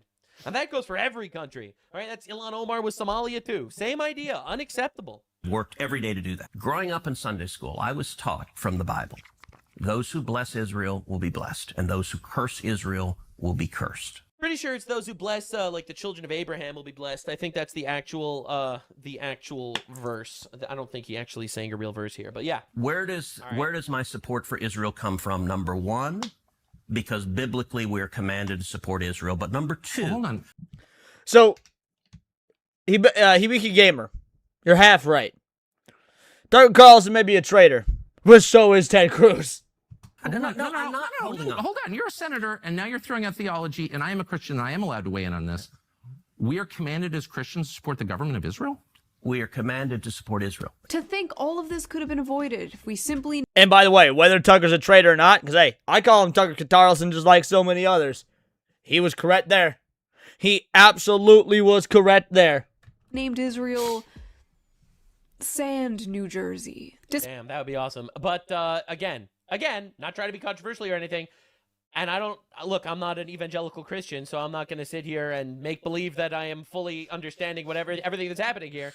Ted Cruz never said that because the country was named Israel in 1948 that they're defending it. It's because this is literally the land that was Israel, quite literally, 2,000 years ago it was called Israel. It's the same holy land with the Jewish people in it, you know? Dispensationalists take the Bible extremely literally. They're basically like the autism of Christianity, which is why so many Protestant evangelicals in our government are Zionists. Now, let's discuss the word Zionist, because I know that word makes some of you cringe, and I don't blame you, because it's true. So I'll actually, all right, dude, whatever. I'll tell you my personal thing after. Kind of just thrown around so haphazardly today. It basically means nothing anymore. There are Zionists of all races and religions. Not all Jewish people are Zionists. Not all Zionists are Jewish. Most Zionists in our government are not Jewish. So don't let them ever guilt trip you into thinking you're anti-Semitic for criticizing people like Ted Cruz. Also, it's not anti-Semitic to criticize the Jewish people in our government either, like Randy Fine. Bro is a freak. There is a reason the first time I shook Netanyahu's hand, I did not wash it until I could touch the heads of my children. That's the worst tweet I've ever seen in my life. Randy Fine is based as fuck in domestic policy. He is a nightmare on foreign policy. All right, this dude, I am not going to lie to you. I'm not going to lie to you. This dude made the tweet, if I had to choose between Muslims and dogs, I would pick dogs. Bro, dropped that tweet right after some Palestinian activist in New York was trying to ban dogs. Dro dropped the nuclear take of immigration without assimilation is invasion. Based as fuck. On domestic Catch you later, policy, Dreadnought. fire. On foreign policy, nightmare shit. What the Again, reasonable take from Nux. I'm quite impressed with Nux' performance in this video so far. Anyway, contrary to popular belief... See, but here's the thing. Netanyahu... Look, whatever. No one cares about my personal biases. I'm not like a huge Netanyahu fan. I'm really not. In fact, as far as the government of Israel, I have a lot of feelings towards it. Some very negative. Way too socialist for my taste, for example. They still allow abortions. What are you doing? Although I definitely have that issue here as well. So no, I don't think that the government of Israel is inherently holy or anything like that. And criticizing it is completely and utterly valid. The issue with Zionism is that word has morphed so much over the years. Some people view Zionism as like some religious term that you... Nux is correct. This is a case of, you know, like, back in the 50s, the word gay just meant fucking happy, right? Nowadays, gay means you put your cock in another man's asshole. Zionist doesn't have the same meaning as it does back then. There's no way to properly use it, really. View the actual government of Israel as holy, which I don't. I do, however, like the country of Israel. I do believe that the land is holy in some regard. I also recognize that it's a foreign country that we should not be giving our money to and not be going to war for, which we don't. We do give our money, but we don't go to war for them. Zionism I think we go to war for them. does not mean when you, like, passively support Israel as, like, a good ally to have in the Middle East. But the thing is, Hassan Piker would say that passively supporting Israel as a good ally to have is Zionism. That's the issue. Correct. The issue is, Nux is correct. that word became so broad. That is not what being a Zionist is. It's like a whole ideology. It's like a movement. Now, one of the major characters who believes in this, like, doomsday lore anime is Lindsey Graham. If you don't know who Lindsey Graham... This dude wants to go to war every day. See, but the thing is, like, when it's a war I agree with, he's based. When it's a war I disagree with, I hate the guy. That's the issue, man. Is you've probably seen him on Fox News a few times. He's been on... Dude, that dude's everywhere. Bro pops on Fox News. Ayatollah, we're gonna fucking kill you. And I'm like, yeah. And he's like, infinite war in Iraq. And I'm like, whoa, stop. Like, every single night the past 3 weeks. To make it short, he is the senator of South Carolina, and he is a notorious neocon Warhawk. He has never met a war he didn't like. He is basically the real-life version of the Holden Blood Feast meme. That is Lindsey Graham. So Lindsey, girl's name by the way, believes that defending Israel is God's will and has said things like, if America pulls the plug on Israel, God will pull the plug on us. And I wouldn't blame anybody if they assumed he was the senator of Tel Aviv and not the senator of South Carolina. When his own state was hit with a massive hurricane, bro said this. God bless you, but look, you know, I've been going all over South Carolina like most people. I hadn't slept much. But look what's going on in Israel. They're running out of ammunition in Israel. We have to help our friends. Dude can't even pronounce the name of the country he is jerking it to correctly. Israel. Israel. The man even that's brutal. Oh my god. If I saw my senator say that, I would lose my mind. I would lose my mind. Right, says he would support a foreign country over the citizens of America. All the anti-Seminites to all the isolationists. Anti-Seminites. I didn't catch that last night when we were reacting to this. Or Friday night, I mean. Anti-Seminites. I don't believe... Forget it. I'm not with you. I'm with Israel. I will be with Israel to our dying day. The anti-Semites and the isolationists? The isolation... Saying you aren't with Americans and are with a foreign country is so fucking insane for a United States politician to say. How is this guy still in... Did people think I was going to disagree with this video? I don't understand. Like, I disagree with their take that we shouldn't kill Ayatollahs. I think that's awesome, actually. But did people think I was going to be, like, super mad about this? I totally agree with her. To be fair, I mean, I thought he was. I didn't think that he was going to disagree 100% across the video. I did think he would be harsher on Shoe than he is. While this video was a pretty mixed bag for Shoe, like this original video was a pretty mixed bag for Shoe, and go look at the comments in my comment section that I posted on a reaction to it, because I posted just me and Sydney's reaction to this video as a standalone thing. People in the comments are not happy with Shoe in this video. I'll be real. Nux is coming out with the dub, bro. Nux is absolutely coming out the dub on how he is responding to Shoe here. Every single American politician should have Americans' interest number one, period. And there really shouldn't be a number two.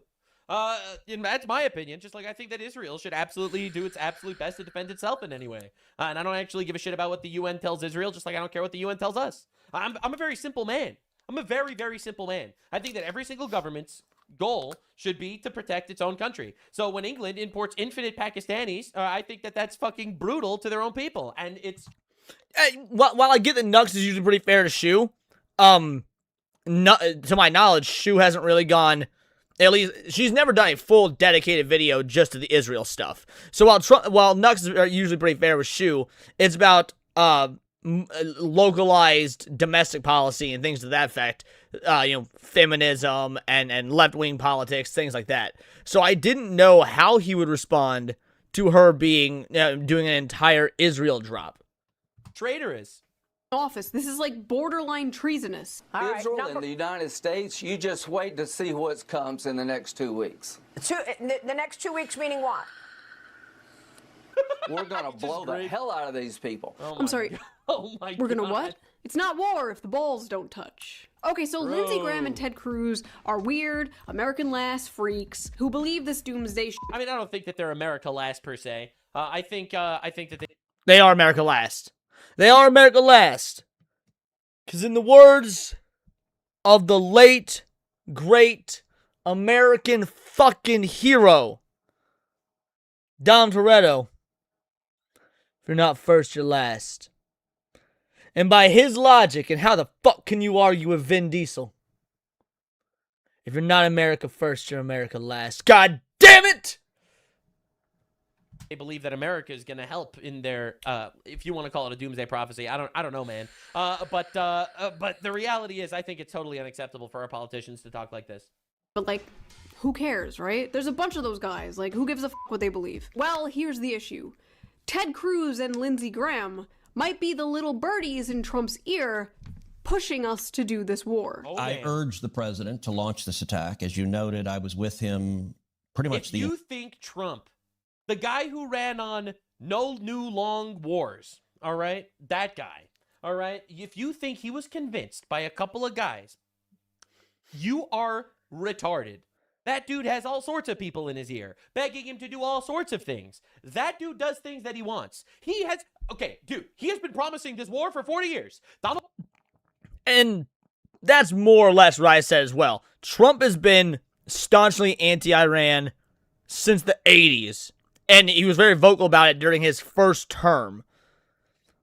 While I'm A-okay with these bombings. I've said it a million times. Don't want boots on the ground. Said that a million times. I don't think that fucking, the Zodiac killer Ted Cruz had as much to do with it. Trump for the last 40 years constantly talking, Iran cannot have a nuclear weapon. He talks about it every single time he possibly can. Right? They tried to assassinate him twice. Trump wanted this war with Iran, and he's been saying it vocally for 40 years. Even when he was against the Iraq war, he said we need to blow up Iran. I'm not exaggerating. Entire day on Friday before the attack launched on Saturday. Pretty much the whole time he was asking me what I thought we should do on Iran. And Lindsey Graham apparently... Trump asks everyone their opinion on everything. Bill Maher, notorious libtard anti-Trump guy, was asked his opinions by Trump on what Trump should do. Right? So this is not indicative of anything. He had direct contact with Netanyahu. To help make the case on Iran, Graham traveled several times to Israel in recent weeks, meeting with members of the country's intelligence agency. They'll tell me things our own government won't tell me, he said. He spoke with Israeli Prime Minister Benjamin Netanyahu, coaching him on how to lobby the president for action. Netanyahu showed the president intelligence that persuaded Trump to go ahead, Graham said. Ah yes, Netanyahu, someone we should definitely listen to when it comes to this subject. Yeah, there is no question. He is probably not biased at all. Whatsoever that Saddam is seeking and is working and is advancing towards the development of nuclear weapons. No question. Yep. That Saddam is seeking and is... Twisted Jack, while I get what you're saying, I'm also going to be realistic about it. You say Trump was dog-pilled his first term, couldn't do shit. He could have. Trump could have. Trump was ignorant. He chose to play ball thinking he could curry favor with the Democrats if he played ball. He's still sort of doing that this term, but it's not as bad as it was the first term. That being said, there's certain things about this term that I think are actually notably worse than his first term, but that's a whole different thing. The point is, Trump could have done shit. He opted not to in effort to try and be a unifier and failed. Is working and is advancing towards the development of nuclear weapons. No question whatsoever. No question. No question whatsoever.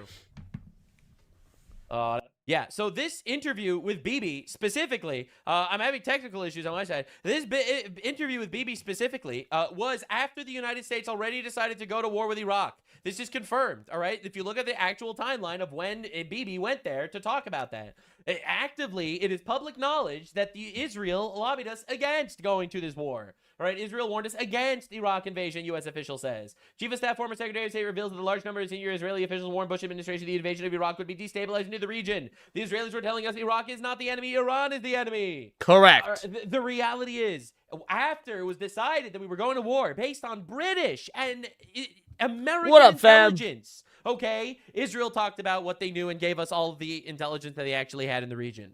That is not the same thing. God, this narrative of Israel going to draw us into another war is based on absolutely fucking nothing. And it's so what up, frustrating vagabond? because you could absolutely criticize Israel, but maybe focus on criticizing Israel for things that it actually did do. Well, and also, and this is the point that I really want to make sure everybody knows. We can do both. We can criticize Israel till the cows come home. And we can still blow the fuck out of them dirty Muslims. Y'all know what I'm saying? I literally warned about this happened. Like months ago, I literally warned the administration, keep away from Lindsey Graham. Trump, listen to me. Wait, Trump doesn't watch this shit. Vance, listen to me. Get people like Lindsey Graham far away from anyone in power right now. This little Venezuela stunt was cute, but we are not touching any other countries. We are not touching the Middle East, especially. No more Middle East. We all... Bro, Trump has literally lobbied on Iran is not getting a nuclear weapon. It's like the thing he keeps saying all the time. It's one of his favorite lines. One of his favorite lines is Iran can't have a nuclear weapon. He's been saying this for 40 years. All have Middle East fatigue. I just need to say, I don't like being correct about this stuff. I would rather be wrong. I would love nothing. I like being... I love Shoe. I do. But I don't believe her when she says that. Not because I think she's, like a double agent, or not because I think she's, politically partisan. Because I've never met a woman who wants to be wrong in my fucking life. Correct. More than to be fucking wrong about everything. If we don't put boots on the ground, if we don't create a new forever war, that would be the best thing ever. You can totally agree. Literally, that's what I've been saying the entire time. And you know what? I wager we won't. I wager this will not be a forever war. Come back to this video and say, na boo boo, you were wrong. And holy shit, this is gonna be the telltale moment. Am I right? It's not gonna happen. It's not gonna be a forever war. Or is she right? It will be boots on the ground. It will be a forever war. I hate to say it. I admire Nux's optimism, but I think she was correct on this one. I do. And the reason is because the Middle East has been cutting each other's fucking heads off for 3,000 years. Nothing we do is going to make a lick of difference. I think Nux is overly optimistic and he is wrong that this will evolve into a forever war. But, much like Shoe0nHead, and more honestly than Shoe0nHead, on account of I got the male bottom part giblets, I actually do want to be wrong. Ultimately, this is what it comes down to. Was I right or was she right? And whatever ends up happening will totally vindicate one of us. I would be like, hell yeah. Fantastic. That would be wonderful. I will personally write a handwritten letter apologizing to Cat Turd for not trusting the plan. I don't know what the fuck is going to happen. All I know is I saw a commercial for the military with white men in it. So, not a good sign. And right now, as I am making this video, our good friend Lindsey Graham is talking about putting boots on the ground. Here's what I tell... Dude, this guy, he's a war guy. President Trump. Like, he looks like a lizard person, though, right? Like, look at this. Bro, he looks like a lizard person. He is all like, I crawled out the hollow earth so that we could bomb the surface people. He got them fucking like gecko, the gecko jowls, bro. Someone needs to run this shit through some like black and white cam and see if we can catch the slit eyes. Keep it up for a few more weeks. Take Carg Island, where all of the resources they have to produce oil, control that. Right. Would anybody be surprised if right now, on this particular still, one eye went up and one eye went down? If a fly flew into the Fox News studios, it flew right from him, you see just like he would just catch it. Bro is a straight up scale monster. That island, let this regime die on a vine. Is this going to, though, take Carg Island? Is it going to involve U.S. troops on the ground? We did Iwo Jima. We can do this. We did Iwo Jima. We can do this. Bro. What the Bro. For those unaware. Okay, see, that's what I'm talking about. When Lindsey Graham just loves war. He loves war. He's like the fucking, he's like the Helsing villain. Iwo Jima was one of the most brutal battles of World War II. About as many Americans died in that battle than all of the Iraq and Afghanistan war combined. This guy's a f***ing freak, dude. Also, who the f*** is we? We? You enlisting Lindsey Graham? Bitch. Well, we have the best chance in 2,000 years when Iran is neutralized. I'm sorry, I thought this war started in 1979 when the Iranian Revolution overthrew the puppet government we installed in the 1950s. But I guess I was wrong. This war actually started 2,000 years ago. Man, Lindsey Graham, bro. I've been saying this the entire time. When he says a thing like that I agree with, it's awesome. But for the most part, he just loves war. That's right. It's not about weapons of mass. And why do you think he loves war? Why do you think he loves... But aside from, like, the radical fundamentalist, hey, it'll bring on the end times and Jesus will come back. Dollar signs are also a good, indicator. There you go, Grimlock. Money. Mervot is correct. Money. Fab says profit. Yeah, Kerryman. Money. And the boyfriend of gold says he's gay. Destruction. Mr. Krabs. Money. It's not about bringing democracy to Iran. Turns out we're fighting an ancient desert war. Exactly what MAGA voted for. Another factor that is relevant... Bro, but Lindsey Graham, a lot of people forget this, is not actually the president of the United States. Right? People keep forgetting this because you heard one guy say one thing and all... It doesn't really matter if Lindsey Graham is or isn't the president, because back to what we were saying earlier, we saw what Dick Cheney was able to do and he wasn't the president. All of a sudden, you think that's all the things. It's not all the things. Lindsey Graham is not the president of the United States. I did not vote for Lindsey Graham. I voted for Donald Trump. And I respect and expect this to be a side quest, a short excursion, not a forever war, blow up the regime, kill the fucking bad guys that have been trying to kill us for 47 years. I think that's awesome. To these war and you're not going to convince me that it's bad because Lindsey Graham is retarded. Banging on the war drum is, of course, money. Ted Cruz and Lindsey Graham receive a that is true, Rex Vectum. Cheney was at least smarter. True. Ton of money. Oh boy, the AIPAC diatribe. Let's go. I'm ready. From AIPAC. Many politicians in our government are paid by AIPAC. Democrat and Republican. All right, let's go. Break us down. Break down the AIPAC drama. Which is why you probably don't see a ton of anti-Iran war stuff coming from even the Democrats. Yes, you do. Literally every single day, all the time. What up, Sev? What are you talking about? When they would usually jump on literally anything. They've been jumping. CNN is talking about how we're losing the war. All right, well, there's a difference, though. So, you got two schools of Democrats. This is what I think Nux is focusing, because Nux focuses on, like, the hard leftists, the fucking, the Marxists, the commies, the postmodernists. They are not... they are not sponsored by AIPAC, so of course they're going all out in their social media messaging, saying, yo, this is bad, the whole nine. They're not the ones that we should be worried about. Like, they're loud, they're up front, they're in your face about their ideologies. What we need to be worried about are the quiet Democrats, the ones that are taking AIPAC money, so they're shutting the fuck up and silently towing the line with the warmongers on the right. Iran, all right? They have people on foot in Iran looking and touring their bases where they're giving Iran state... What kind of dim what I call Fuentes? Yeah, I don't know what kind of dim he is, but yes, he's absolutely leftist. Nick Fuentes is an infiltrator. He is a usurper. He is absolutely a Fed. He's a big government guy. He does not hold any conservative values whatsoever. Yeah, he's a plant. I agree with that, Ferret. I mean, socialist wouldn't be wrong. He has a lot of socialist ideologies, yes. And yeah, obviously he's gay. But yeah, Fuentes is not a conservative. Not in the slight. Nick Fuentes, he is a, think of like the evolved form of Milo Yiannopoulos from 2016, and that's Fuentes. Propaganda. What are you even talking about? To make Orange Man look bad. The only thing Democrats and Republicans can agree on is protecting pedophiles and war. Great. APAC That's stands true. for the American Israel Public Affairs Committee. All right, I'm now ready. He is funny. Fuentes is funny. He's a talented speaker. I'll give him that for sure. But he also a fag. Might sometimes see people bring up like APAC money, like, oh, this guy takes APAC money. Yeah. And maybe some of you don't really understand like why that's a big deal. Oh, I'm so excited for to break this down. Hell yeah. So I'm going to explain it in Now, I'm gonna make my stance clear. I don't like APAC. I think APAC promotes a lot of things that I don't actually like so much. You see, I do like Israel. I think they're a fantastic ally, all in all, things said.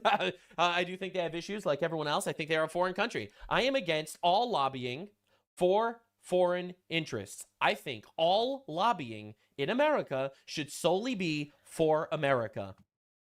Bro, people are not going to know how to take this Nux video. Like, people are not going to know how, because, like, on the one hand, you got people like, oh, Nux is a stooge of Israel. And you got other people that, again, think he's a fucking Nazi. And he is being so goddamn middle of the road on this video, it's almost comical. Now, I'm going to hit you with a couple of factoids that you're probably not going to know before. So I'm just going to preface with this. Did you know that AIPAC is not the only American Israel PAC out there that's specifically about a foreign country? Did you know that Indians have their own version of AIPAC? So do Greeks. Lessis, I don't know if you were watching the stream yet, but at the time, I said the exact same thing. I absolutely underestimated Nux on this one. I thought I was going to be disagreeing with Nux way more than I did. So do Armenians and so do Ukrainians. They all have their own lobbying groups lobbying for their countries, their foreign countries. All right, I am against all of them. Did you know that AIPAC spent $100 million on elections in 2024? Did you know that in that same year where AIPAC spent $100 million, China spent $500 million, Japan spent $400 million, Pharma spent $400 million, Qatar spent $250 million, Saudi Arabia spent $350 million, AIPAC spent $100 million. So the reality is very, very simple. AIPAC is not even close to the biggest lobbying group in the country. It's not even remotely close to the only lobbying for foreign governments from within. And it's all bad. It's all bad. This, to me, this is black and white. A lot of things in life exist in shades of gray. But not this. If it is foreign lobbying, it is bad. Flat out. In our country, and it's not the deciding factor on politics. It's not the giant money wheel in the government. Not even close. But anyway, so just saying, I don't like AIPAC. They are also not Satan. In a nuanced way you can hopefully understand. The reason why people don't like big money being involved in politics in general is because it can literally purchase the way a politician will govern. Totally agree. For example, if a billionaire CEO of a health insurance company donates to a politician. Totally agree. That's why lobbying is not too close to bribery, Tubby Tank. Lobbying is bribery. It is just legal bribery. I think that Big Pharma giving money to Bernie Sanders and Elizabeth Warren is diabolical, because of course they're going to promote all of this infinite healthcare bullshit. You know, when Big Pharma funnels money to you, they're going to ban cheap alternatives to drugs. And Vitzel, no, lobbying was not for to direct lawmakers into making good laws. It was to direct lawmakers into making laws that benefit them. Drugs. Duh. You can bet that politician is probably not going to advocate for things like socialized healthcare or anything like that. And if a candidate takes a lot of money from something like AIPAC, that is a sign they will probably have a heavy bias toward war in the Middle East. That's why people prefer when a candidate only takes like small donations from voters. There's no... Yeah, I totally agree with her. The issue is, in my opinion, it's that there's so much foreign lobbying. Like, I'll give you an example. One of the major Republicans against is...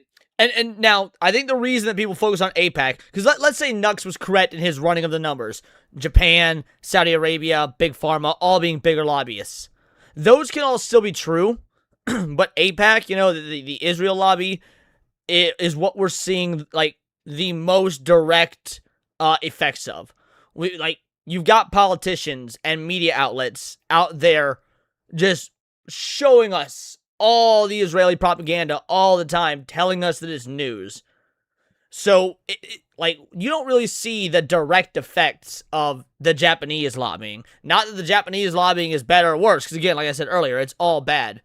But it's easier to pinpoint AIPAC. Israel is Thomas Massey. Thomas Massey's biggest donors are all Muslim. Coincidence?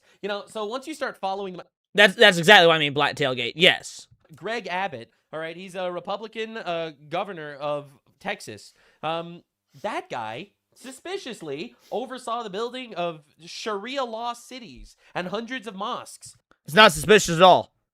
If you check the financial records of Greg Abbott, he took millions in donations from the Muslim communities. From Saudi Arabia, from private Muslim groups. Yeah, no, it's not suspicious. It's outright evil and treasonous. Greg Abbott is a traitor. Well, when you look at his donors, all of his biggest donors are Pakistani Muslims. There we go. So once you actually follow... Oh, yeah, Pakistan, not Saudi Arabia, my bad. Although Saudi Arabia probably as well, but yeah, Pakistan. All the money, everything becomes complicated. I am against all of it. All of it. AIPAC isn't some big boogeyman like these other people aren't. It's just the most obvious target of criticism. Corporations, billionaires, or foreign governments. Yeah, she's right. Pulling the strings I there. agree with her. Like how I take money from you. The people. Keep donating to me and my opinions will not change at all. Appreciate it. Thank you for being here. My opinions are not...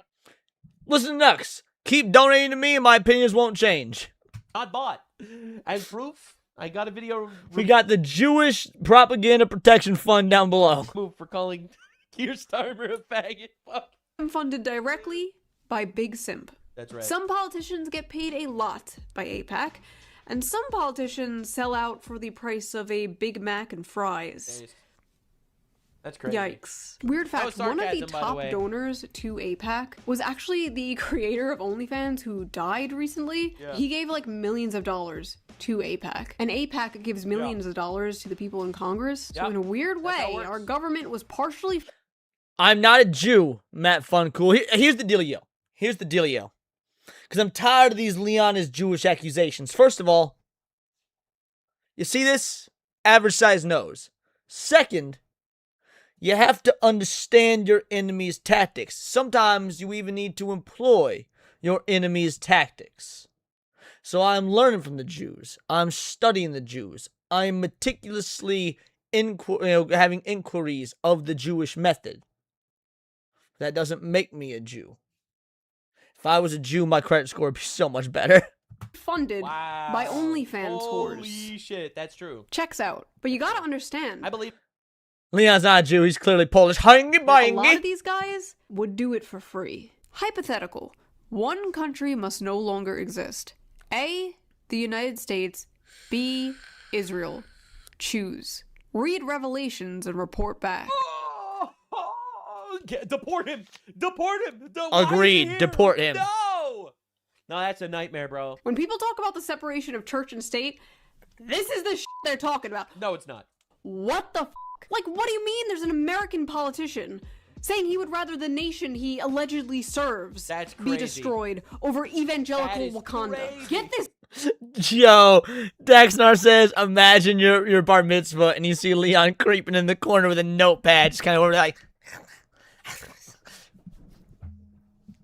Well, better me creeping in a bar mitzvah than a bris. This guy out of here. I actually responded to this guy, and we had a little Twitter fight, and he just told me to read the Bible. Oh, that's nice. There are people in charge of our country right now who believe we have to go to war for a biblical prophecy. That is a giant, major conflict of interest. We need to be asking people like Ted Cruz and... Is it though? I love when libtards hit you with this one. Now I'm not gonna lie, I am not an evangelical Christian, just to be clear. But let me ask you a question. Why is it totally valid for politicians to decide to come into power because they get voted in, and then they decide they want abortions all over the place? All right, and now we have 1/3 of our generation deleted before they're even born. Okay, yes, 1/3 of our generation deleted before they're born. That's a tragedy. But is it though? Because most of them are black. I feel like this was one of those problems that solve itself sort of things. And we have a Holocaust every single year of 1 million babies murdered through abortion. All right? As a hypothetical, that is totally fine because that's their political opinion. And that political opinion is influenced and based on their code of ethics, which in my opinion doesn't actually exist. I think they're evil monsters. Now, why is that okay, but it's not okay for your code of ethics to come from whatever religious leaning you have, and therefore you want to promote war in the Middle East? Now, to be clear, I am not pro-abortion. I'm also not an evangelical Christian.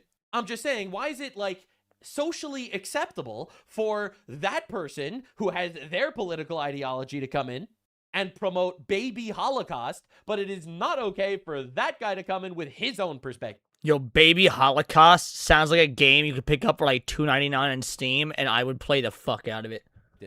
And this is when democracy crumbles. Dude, and then for an additional 99 cents, you get the coat hanger DLC. Like, I see people criticizing this all the time because it's not the ideology that they hold, but if this person is democratically elected, why do you complain? If moral subjectivism is all the rage, then what's the issue to you if this guy's subjective morality is different than yours? So when I hear criticism levied towards these people, it's coming from baby killers half the time. So while I do think Shoe0nHead's criticism here is completely valid, I do think that she literally wanted to vote that she's a Democrat. Or, I'm sorry, a left-leaning individual. And I think the religious doctrine of grooming and castrating children and aborting babies is diabolical and evil. And this isn't a whataboutism. This is literally honing in on the core here. The core is, this is a person that was elected that you don't agree with them because of their ideology. That is democracy. Not defending that guy's position. I think his tweet was heinous. But the point that I'm trying to make here is right on. Metron's very base. basic. We are all very comfortable shitting on that guy and saying that how dare he have religious beliefs that go against what you view as correct or decent, but we're not shitting on the race communist that's coming into power to abort our children because that's just their political ideology.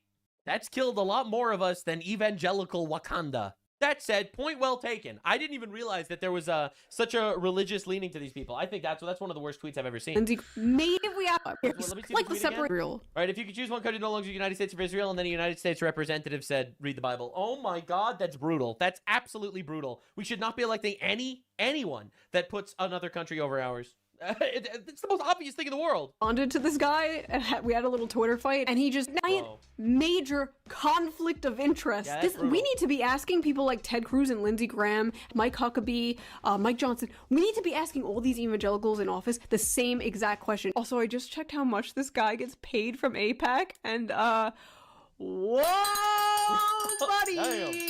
Oh, AIPAC paying a guy named Bacon? That's brutal. I beat you to the joke, Nux. I reacted to this first. I beat you to the fucking joke. Okay, so here's where it gets... But the funny thing is, like, AIPAC became, like, this big baddie, but whatever. I went through the numbers already. Like, there's a reason why China is giving $500 million when AIPAC is giving $100 million. Schizophrenic as While I am telling you this, please keep in mind, I don't believe this. This is what they believe. Because as I was writing this, I felt like a crazy person. With the evangelical doomsday lore, there is something called the Third Temple. In Judaism, there were 2 temples. There was the first temple built around 10th century BC, and the second temple... Dude, if Nux reacted to my reaction, that would be fucking hilarious. ...temple rebuilt around the exile. And the third temple is this idea that a new Jewish temple will be built on the Temple Mount in Jerusalem to help usher in... Hey, what up, Alucard? If you rated it, I didn't see it, but thanks for the raid. Okay. I'm not sure why, I'm sorry. I don't know why she just said, like, this... I didn't get a notification, so if you rated, thank you. This is an evangelical Christian prophecy. Like, half of the book of Ezekiel is dedicated to talking about a third temple. But also, I have no idea what this has to do with the Iran war. Side note here, Jewish people, especially Orthodox Chabad Jews, who are basically like the evangelicals of Judaism, believe this is gonna be brutal. Building this temple will not bring on the end times, but the Messianic Age, otherwise known as the Golden Age, where everyone will live under Noahide laws, where the concept of worshiping Jesus would basically be illegal. Meanwhile, the evangelical end times... Yeah, look, man, are we really gonna do a whole Jew lore segment here? So first of all, it's not the Chabad Jews. I guess you got that from Tucker Carlson. Orthodox Jews do believe that a third temple will be built at the coming of the Messiah. Jews believe that we don't know who the Messiah is. It could be Jesus if he's the guy who shows up, but Jews tend to believe that it's someone alive. Worshipping Jesus would not be banned under Noahide laws because Jesus is not considered as a separate entity to God by Christians. Christians don't view Jesus as not God, just a different guy that's also a God. Christians view Jesus as the human iteration of God. Correct. Rabbis that have lived around Christians have said this. Notably, Rashi, very famous Jewish rabbi, lived in the... All right, Nux is getting his theology on point here. 1100s, I think. Maimonides lived among Muslims, and he took the more Muslim idea that Jesus is a polytheistic God. However, the Jewish rabbis that actually lived among Christians did not share that ideology at all. So no, it does not. It does not say that you're not allowed to worship Jesus under Noahide laws, under that train of thought. But the idea is that in that messianic era, or whatever is Shoe0nHead is talking about, the idea is the entire world will come together and recognize that the Messiah is here, whoever it is. That's more the ideology. But that comes with miracles and prophecy coming back and stuff like that. So I don't think you really have to worry about the Iran war in this regard. The Jews will convert. Well, so she's gonna bring it back to how ties the Iran war, to be fair. To Christianity. So Christians and Jews are both looking to build this thing for very different reasons. Okay, all right. Again, they're not... I feel like there's so much lore here that's got to be skipped over. If the Messiah comes and the Messiah is actually Jesus, then all the Jews are going to convert to Christianity. Because it turns out the Christians were right all of these years, and Jesus... Will they, though? See, I don't believe that part. I don't think that the vast majority of Jews are going to convert to Christianity. If Jesus comes back and it's time for the end times and whatnot, I think a lot of them Jews are going to turn their big noses up to him and not believe it. this was actually the Messiah. If the Messiah shows up and it's not actually Jesus, this is according to Judaism, then everyone will recognize the one true God for, you know, who he is and what he wants from us, and we'll follow the Noahide laws. That's the difference of opinion. It's not like some apocalyptic war. It's just a different idea than what the outcome would be. That do not complement each other at all, yet they are both working together to do it, and both think they will be right in the end. Pete Hegseth, our Secretary of War, has openly talked about rebuilding the Third Temple. No! There's no reason why the miracle of the reestablishment of the temple on the Temple Mount is not possible. Bait? I'm sorry. Sorry. Whoa! I did not know he believed this. Man, we just want affordable homes and groceries. What is this? I'm pretty sure that was Pete Hegseth's visit to Jerusalem like years ago. Yeah, he's in the King David Hotel in Jerusalem at this time. Not possible. Anyway, wow, that is wild. According to the president, is apparently the guy who does not want the war to end. I said, Pete and General Raisin Cane, I think this thing's going to be settled very soon. Here they go. Oh, that's too bad. Pete didn't want it to be settled. So, well, the good news is Pete Hegseth is not the president of the United States. What is so bad about rebuilding this temple? If none of this is true... Great question, Shoe0nHead. I'm sure we'll have an answer. Like, who gives a shit? Like, freedom of religion. Well, here's the issue. There is currently a Muslim mosque on top of the Temple Mount that they built after ransacking the country. Because, you know, Islam is the #1 colonial religion in the world, so they build their little mosques on every other holy site that they possibly can. That's why they'll you know, convert every church that they conquer into a mosque. It's the same idea, actually. Because it's a colonial religion, they wanted to show dominance, so they built their church on the destroyed temple. If the goal is to trigger a massive war in order to get Jesus to return, they will do shit to make that happen. They will want to destroy and destabilize the Middle East. Do they say that? I haven't heard anyone say that. Well, to be fair, Nux, I don't think Nux goes down the conspiracy theory rabbit hole very often, because he says he hasn't heard anyone say that. This has been a pretty prominent talking point in the conspiracy circles for at least the last 2 years. Like, this conversation was happening not too long after October 7th, when Biden was still in office. And they will use your sons and daughters to do it for them. I go back to South Carolina. I'm asking them to send their sons and daughters over to the Mideast. Wow, the childless warmonger with no stake in the future and moles on his ass wants our children to go fight and die in another pointless war? That, Again... Yeah, Cyborg, don't think too much about it. To quote Tony Stark, not a great plan. We're really focusing a lot on this here, but this isn't an inevitable Exactly, war. Matt These Stanford. guys They're were trying to kill us bioengineer the red for heifer, 47 correct. years. They're going to keep trying to kill us. Death to America is part of their apocalyptic death cult religion. They view us as the great Satan. Everything they do that they've been trying to do was towards an eventual point where they could exterminate the American people. Well, to be fair, Jackass G22s, if I was going to be charitable to Nux, I don't think it's that he's putting his head in the sand. Some conspiracy theories are so Looney Tunes on the surface that most people don't pay attention to them, so they don't even bother looking into them. Like, watch our episode Tinfoil Haters. This is my favorite one to point out to people, is that the government control the weather. HARP. That's real. Like, we unequivocally showed that it was real on that episode. But if you tell people the Jews and the government can control the weather, that sounds like some Looney Tunes conspiracy bullshit. So on the one hand, I don't blame people for not knowing these conspiracies, and especially not knowing how long they've been floating around. On the other hand, it really annoys me that they don't know them and haven't looked into them. That was their goal. It always has been. This is not a pointless war by any means. Last thing is true, by the way, about the moles. Look it up. Actually, don't. You'll regret it. Don't. Also, the area they want to build this temple thing on already has, like, a big mosque on it. It's so weird. It's so weird. But I thought this was called the Temple Mount. I thought that the Al-Aqsa Mosque was built in the same place that there were two temples before. Wow. You mean to tell me that the colonial religion of Islam literally built their holy mosque on top of the ruins of the temple? Wow, that's weird.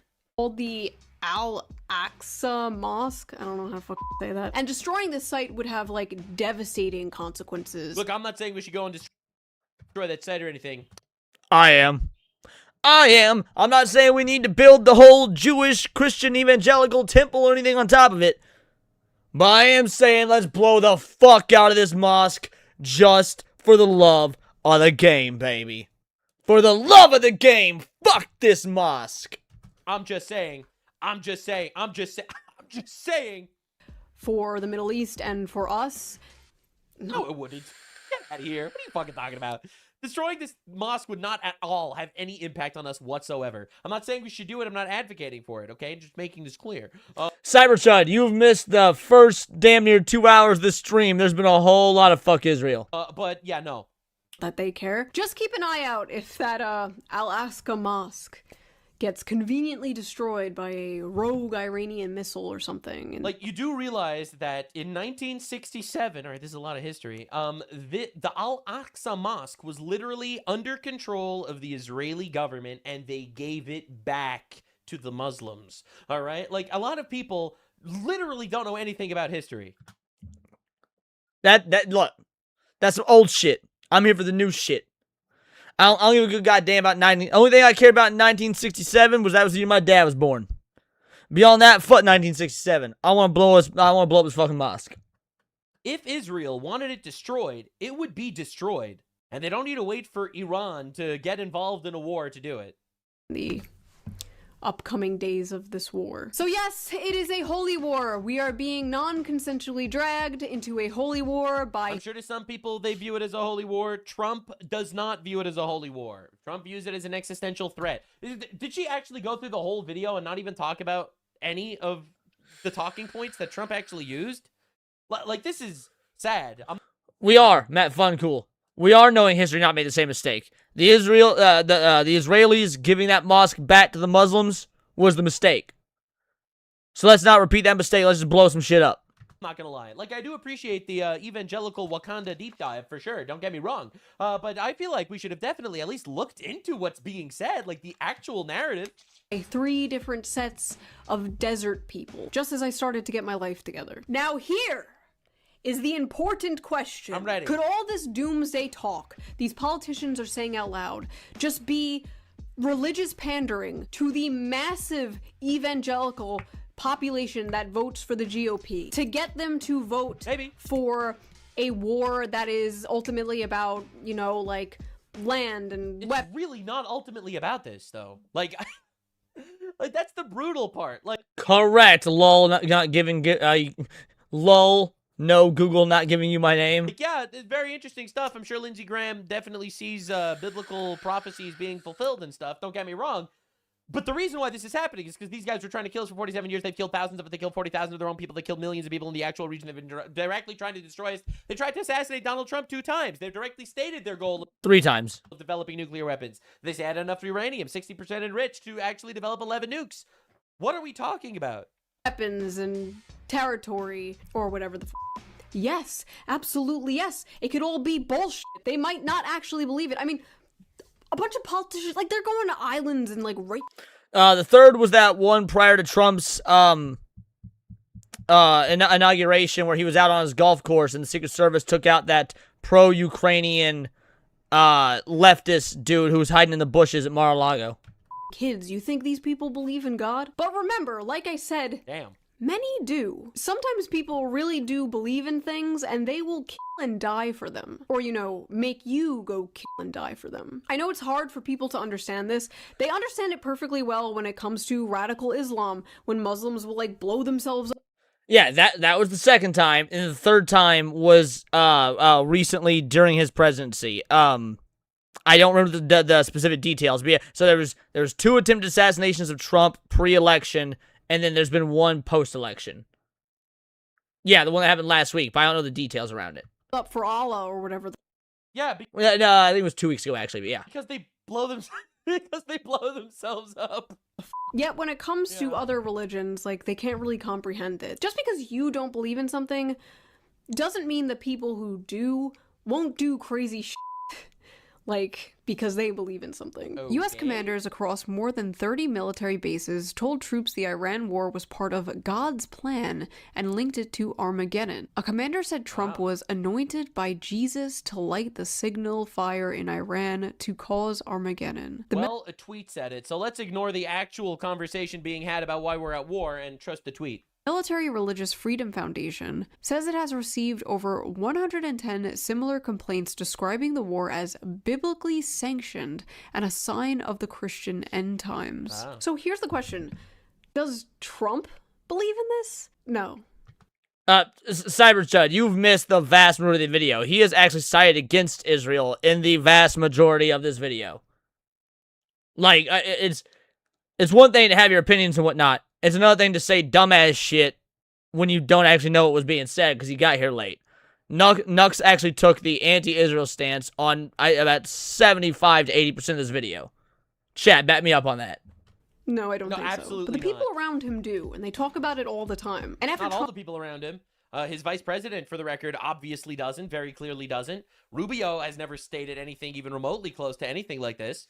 Yeah, I don't buy that. I don't think Trump wants to do this for... He's been saying this for 40 years, that we need to stop Iran from getting a nuclear weapon. What are we doing here? Are what up, we Junebug? The gigantic orange elephant in the room? Trump was like a millimeter away from being brutally and horrifically assassinated on live TV. Probably not good or healthy that he has people like Mike Huckabee in his ear, the United States ambassador to Israel, saying this in regards to bombing Iran. Mr. President, God spared you in Butler, Pennsylvania to be the most consequential president in a century, maybe ever. The decision on your shoulders, I would not want to be made by anyone else. You have many voices. And Cyberchud, I've been listening to Nux for the better part of a fucking decade. I'm also very familiar with his stances, which, by the way, is why I was as surprised as I was about how he reacted during this video. I'm right, you're wrong, as usual. Is speaking to you, sir, but there is only one voice that matters. His voice. I am your appointed servant in this land, and I am available for you, but I do not try to get in your presence often because I trust your instincts. No president in my lifetime has been in a position like yours. Not since Truman in 1945. I don't reach out to... And mind you, I was ready to dunk on Nux in this video, by the way. I said at the beginning of this reaction, I was probably going to dunk on Nux. I stand corrected. I eat my words. 2 hours ago, Leon was wrong. Persuade you, only to encourage you. I believe you will hear from heaven, and that voice is far more important than mine or anyone else's. You sent me to Israel to be your eyes, ears, and voice, and make sure our flag flies above our embassy. My job is to be the last one to leave. I will not abandon this post. Our flag will not come down. You did not seek this moment. You're telling me, Lessus? It is my honor to serve you, Mike Huckabee. I mean, that's not so bad. I was expecting way worse. He's not telling him to bomb Iran and shit. He's just being like, listen, I believe God spared you for a reason, and you should, trust in God and make the right decision. Oh, that's not so bad. But he signed a text? Not since Truman in 1945. Yeah. What happened there? Right. What did he... Right, yeah, nukes. Oops. What do you mean by this, chat? In conclusion... It was a decisive moment, okay? Chill out, man. It was a decisive moment. He's not telling him to nuke Iran.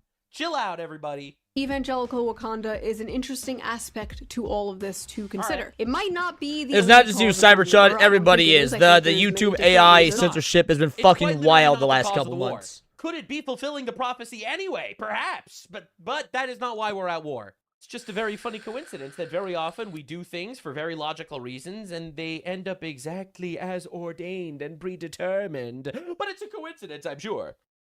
Coincidences are hilarious. I think it is pretty important to consider the fact that there are people in power right now who are very close to the President of the United States who may be a teeny itsy bitsy bit biased when it comes to war in the Middle East. Also, draft Lindsey Graham. That is all. Thank you for your attention to this matter. If you guys that was good. Want a completely uncensored version, I won't lie, I almost pulled Hassan Piker, guys. I almost said, why, don't draft Lindsey Graham. Do something else to him. I almost went full Hassan, Osama bin Laden, Epstein, Diddy, dog, shocker, fucker, biker. And then I remembered, I can't be doing that. Of this video with no bleeps. Donate to my Patreon, link down below. Yo, I have a Patreon too. Bro, that's crazy. I'll feel so much better if I get people on my Patreon. I'll feel so much better calling Keir Starmer a faggot on YouTube if I have donations on Patreon. So support me there as well. Of course, this was a great video. In all, my major complaint was she didn't tackle the actual reason why we're at war, which is sad. Also, this war, I'm still saying, this is not going to be a forever war. And I'm going to be justified. You're going to see. I'm going to be right. Time will tell. I'll be right. She'll be wrong. I don't think so. Again, I said earlier, and I'll say it again. I think Nux is wrong here. I think he's too optimistic. I think Shoe's correct, but I would love to be wrong. Wrong. I will be vindicated. Shoe0nHead managed to make an entire video about Israel, not talking about the Jews. This is actually fucking insane. And I think just because evangelical Christians have a belief system about what the end times will look like, it doesn't mean every single evangelical Christian thinks that we should try to start Armageddon to jumpstart the end times. And I think that's an insane takeaway I'm trying to not make from this video. I actually really like evangelical Christians. They're like fucking awesome people.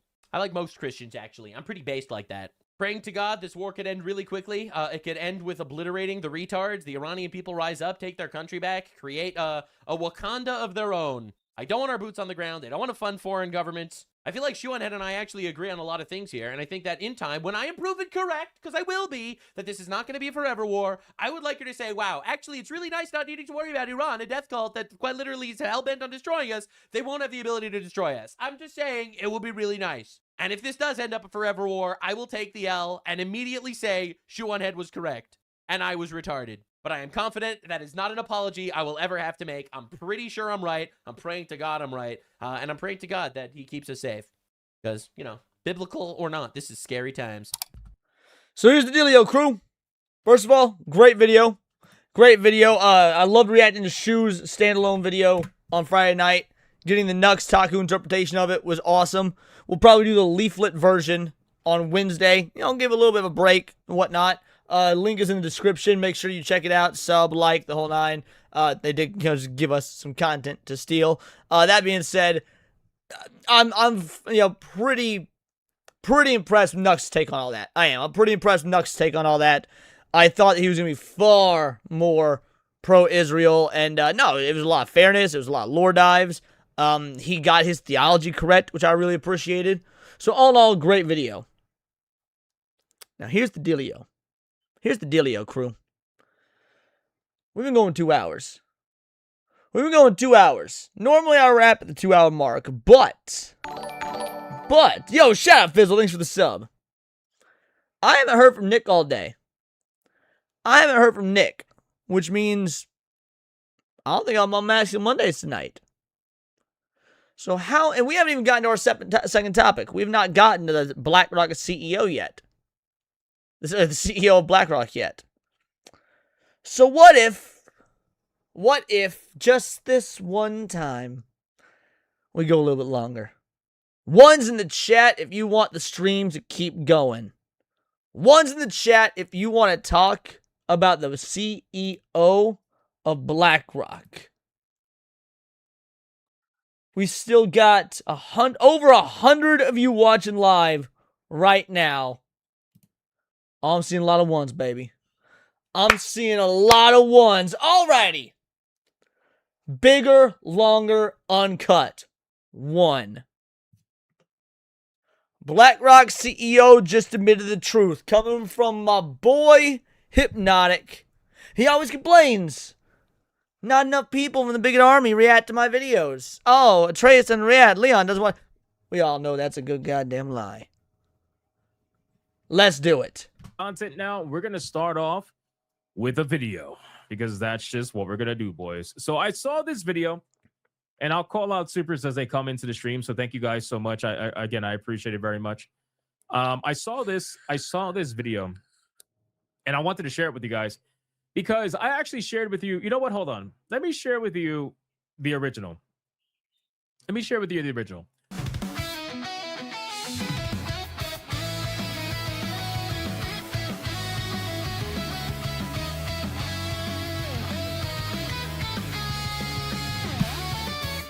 I'm allergic in 20 minutes soon. No worries, Junebug. So long as people are here partying and having fun. Look at that dance number. How could you not be partying?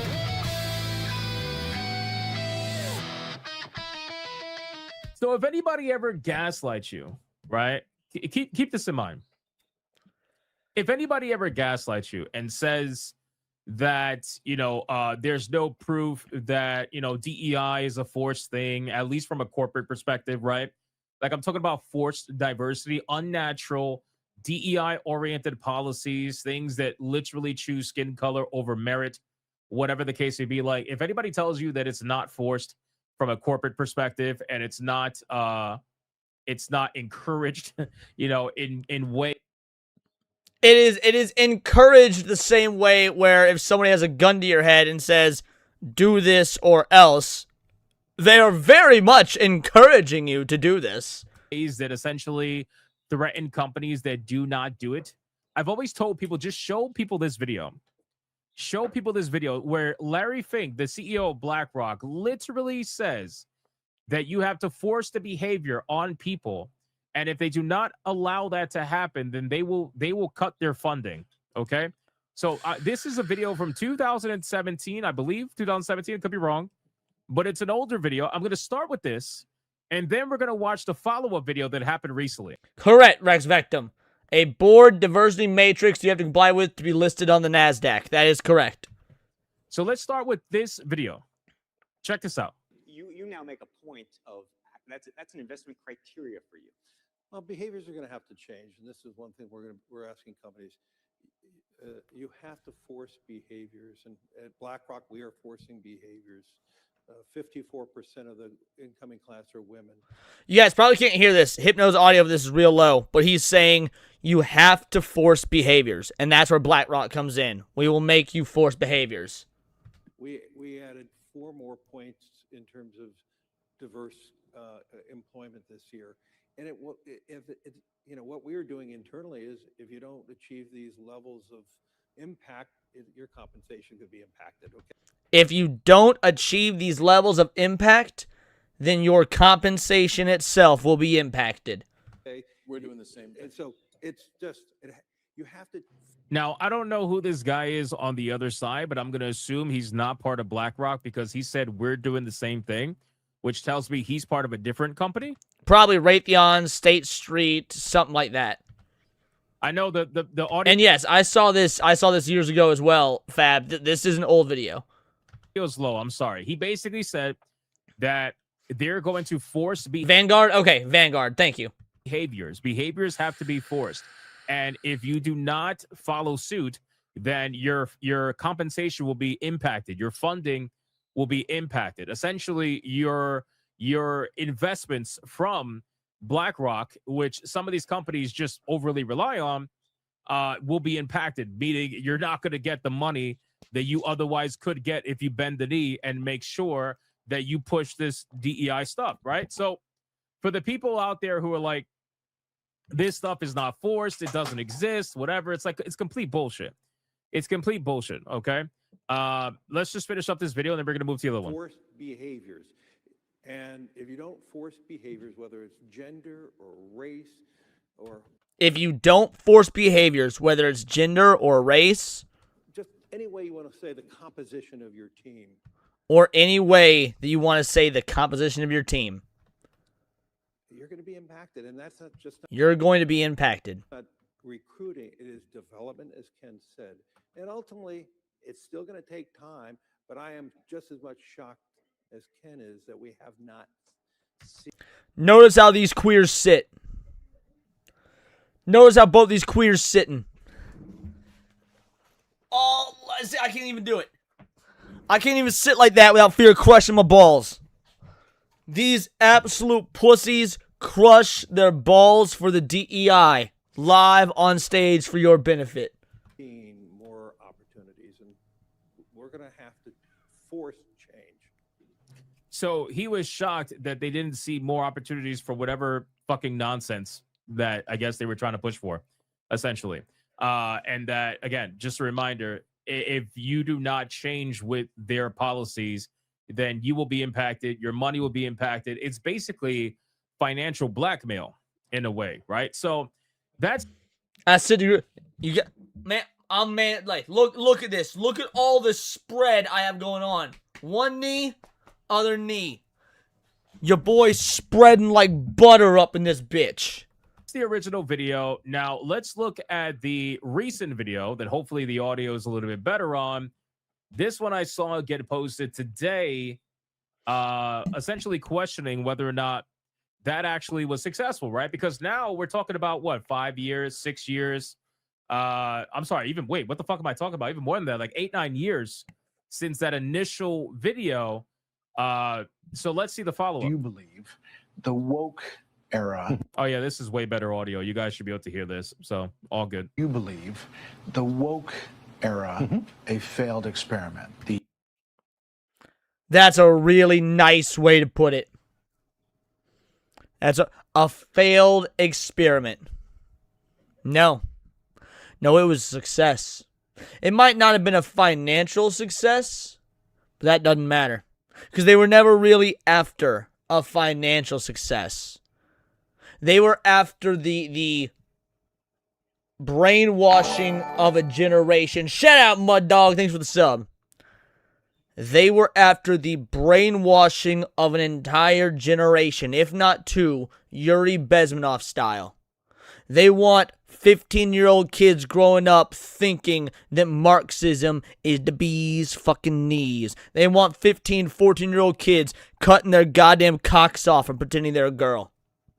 They wanted this virus installed in the mainframe of your gray matter. In that regard, it was a success. It was a humiliation ritual, exactly. It was a success. So let's see how Larry Jewish Fink here answers. The ESG, the DEI, the kind of push for that. That when you talk about things now, you talk in a practical sense, what we can do, what we can get done. Looking back at that, how do you see it? Society moves, the pendulum moves all the time. In BlackRock's cases, we are responsible for managing money for everybody. No, that is on the surface what you're responsible for. Managing money. That is not what BlackRock is actually responsible for. BlackRock is responsible for dictating money for everybody. That's a whole step up from managing. They're responsible for dictating your money. And they're doing it, in my opinion, illegally. And even today, as you said, maybe these, renewables are less talked about it. I like how he says, he starts off by saying the pendulum swings all the time. So essentially, whatever you're about to tell me, you're telling me because you feel like due to the nature of the political climate right now, or just the climate in general, that you have to say certain things, you have to do certain things that will match the ebb and flow of the climate right now. Whatever happened to forcing change? What happened to literally like... I'll tell you exactly what happened, Hypno. I'll tell you and every other sons of bitch that may not understand. Not that Hypno doesn't understand. He's probably being facetious. He's probably asking the question, not sarcastically. What's the word? Rhetorically. If you make it sound like an option, now that people are paying attention, you're not going to use words like force. Most people weren't paying attention to BlackRock back in 2017. What can I say? You can't all be as mentally aware, as woke as your boy. But now that eyes are on them, now that DEI is a hot button time point, now that ESG is a hot button time point, now that they're moving into bridge, which nobody is really talking about, unfortunately, except for like me, Hayden, and Kershaw, you can't be using terminology like force anymore. You got to make it sound like a choice.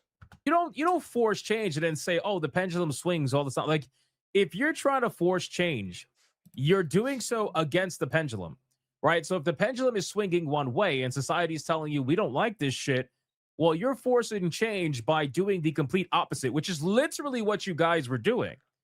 It's literally what the companies were doing. It's literally what the investors were doing. Like, that's what you guys are doing, especially since you were doing it early on around 2017 to about 2021.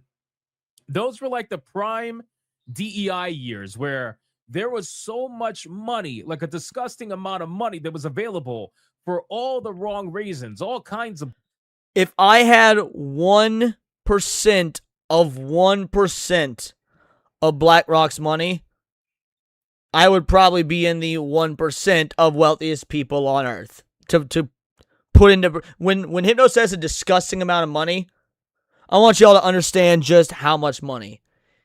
If I, as an individual, had 1% of 1% of BlackRock's money, it would put me in the top 1% of everybody in the world.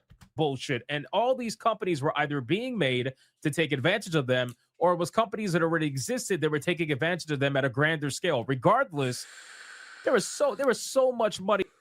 And Grave, I wouldn't buy my own private island, or not just any private island. I'd buy Epstein Island. I would, baby. I would buy Epstein Island specifically, because I'm a little fucked up in the gray matter. To be had, if you were anything related to like the moment you said, "Yep, I'll do whatever you want me to do, Mr. DEI. Just give me money," they were handing it out, hand over fist. But anyway, let's hear what he has to say. I'm so curious about this. Renewables are less talked about it. I can tell you right now, we have many investors worldwide are investing in renewables, trying to emphasize solar and other things like that. They're trying to. We're okay, but why though? All right, hold on. First of all, I'm gonna roll this back. Here's why, Dax. Here's why. There's a story there. There's a story with owning Epstein Island. Imagine all the things you could do with that land. All the ghost hunting, all the horrors and echoes that have stained that land. Imagine just being able to say you're the dude that bought Epstein Island. Untapped potential. Are investing in renewables, trying to emphasize solar and other things like that. They're trying to. We're working with Occidental Petroleum right now to building the best carbon capture factories in Texas right now. So, do I believe the pendulum 5 years ago was too far? Yes. You do. I believe we're more pragmatic. Wait, what? Wait, what? Brother. Why the fuck you lying? Why you always lying? Oh, bro, you gotta be fucking shitting me, my guy. You gotta be fucking shit. You are the reason why the pendulum was as far as it was. What the fuck do you mean? What?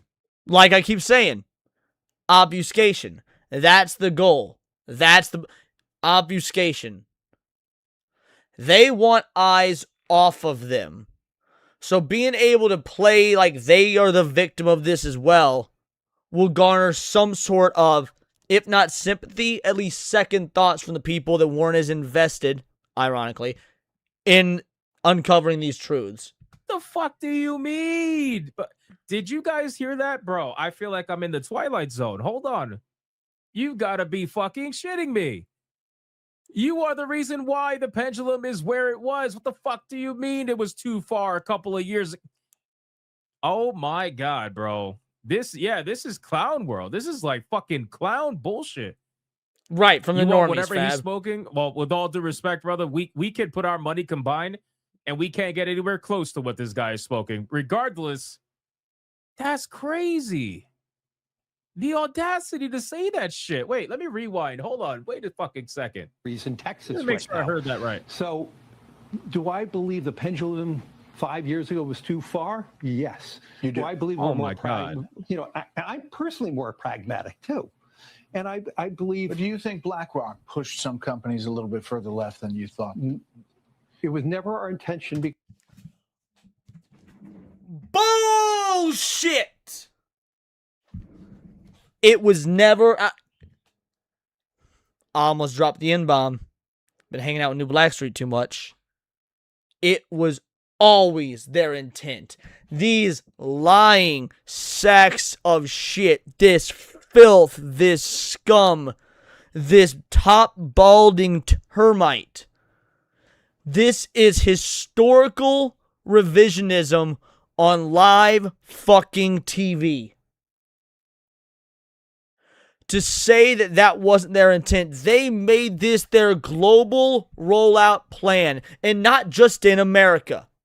They are still doing this. They are doing this in America. They are doing this in South Korea. They are doing this in Japan. What is up, VV? Like, nah. Can't... The audacity of this... I almost said another slur. Because our job is to be. Look at the cat coming to check on me. What? Did me yell and freak you out? Did me yell and freak you out? Yeah? What you looking at? What's up there? Good kitty. Come on. I got to be a fiduciary to everybody who gives us money. Brother, get the fuck out. What do you mean it wasn't your intent? Oh my God, I'm getting a headache. I'm not even like, I'm legit, bro. I'm legit getting, we just watched your last video. This is why I'm so glad we just. Exactly, Hypno. We just watched the last video. The internet is forever. I hope my mic is picking this up. Vivi is blocking the mic. We know.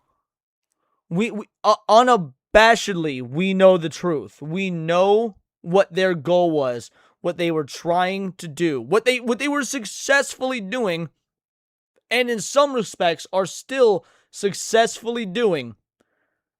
And it's as if like, don't trust your lying eyes. That video from 2017, nah, it was AI. I didn't really say that. Watch the last video because literally in the last video, you said that you were going to force change. You said you were going to force change and make people do what they didn't want to do. You've got to be fucking kidding me. Am I going crazy? Fab says, Vivi, is that his name? Does he cast spells? Well, that's why I call him Vivi, because he's a black cat. But his full name is Valkyrie. Because when he was a kitten, we didn't notice the balls, so we thought it was a girl. Valkyrie is a girl name. Once we realized, oh, this is a boy cat, we just started calling Valkyrie VV for short. And VV works because Final Fantasy, Black, the whole nine. I think I'm going crazy. I really do. I thank God we watched that last video. Otherwise, I feel like this wouldn't have hit as hard. This is hitting real hard now. Our responsibility, Brett, is to making sure if one of our investors wants to invest 100% in hydrocarbons in Texas, I'm investing 100% of the money in Texas. But if another state fund wants us to invest in, let's say, all green energy, we're going to do that. It's their money. But today, because of AI and the overwhelming need for power and electricity, it can't just be one way right now. It can't just be hydrocarbons. He is doing everything. Because remember the Fox News guy's original question? Nope, Vivi, you can't go over there. My camera's over there. You have a history of fucking up my camera. Sorry, guys, Vivi had to go. He was headed towards my camera, and he has a history of fucking it up. No, god damn it, get away from my camera, home. Anyway, notice how Fox News guy's question was, did you contribute to the wokeness? Did you contribute to the wokeness and these companies moving too far left? He is not commenting on race. He's not commenting on gender. He's not commenting on sexual orientation. He's like, oh, well, the money from carbon, and versus green energy. We know good goddamn well that's not what the question was entailing. If you see what China is doing right now, China is rapidly building more nuclear than any other country in the world. Do you notice that he did not answer the question whatsoever? The question was pretty simple. Do you think that the woke era from a couple of years ago that your company partook in and pushed on major corporations through your own investing standards in order to get access to your money, do you think it was a failure? And this motherfucker said everything else other than answering the question. Hypno got it. Hypno understands. Hypno said the same goddamn thing I just did. It's almost as if us fake gamer chuds that want to make everything political know what we're talking about. That we just follow the money, because it really ain't that fucking hard. That we follow the money. That we read the goddamn news. That we just see what's going on and tell you guys what's going on. Are these other folk, are they ignorant to it? Are they complicit in it? Both? It's not some grand fucking conspiracy that we're pushing like we're the goddamn QAnon of gaming. It's all right here. They're telling you, and they've been telling you what they're doing, what they're up to, what they want to do, what their world plans are. And the reason they're so comfortable telling you is because they know nobody gives a shit.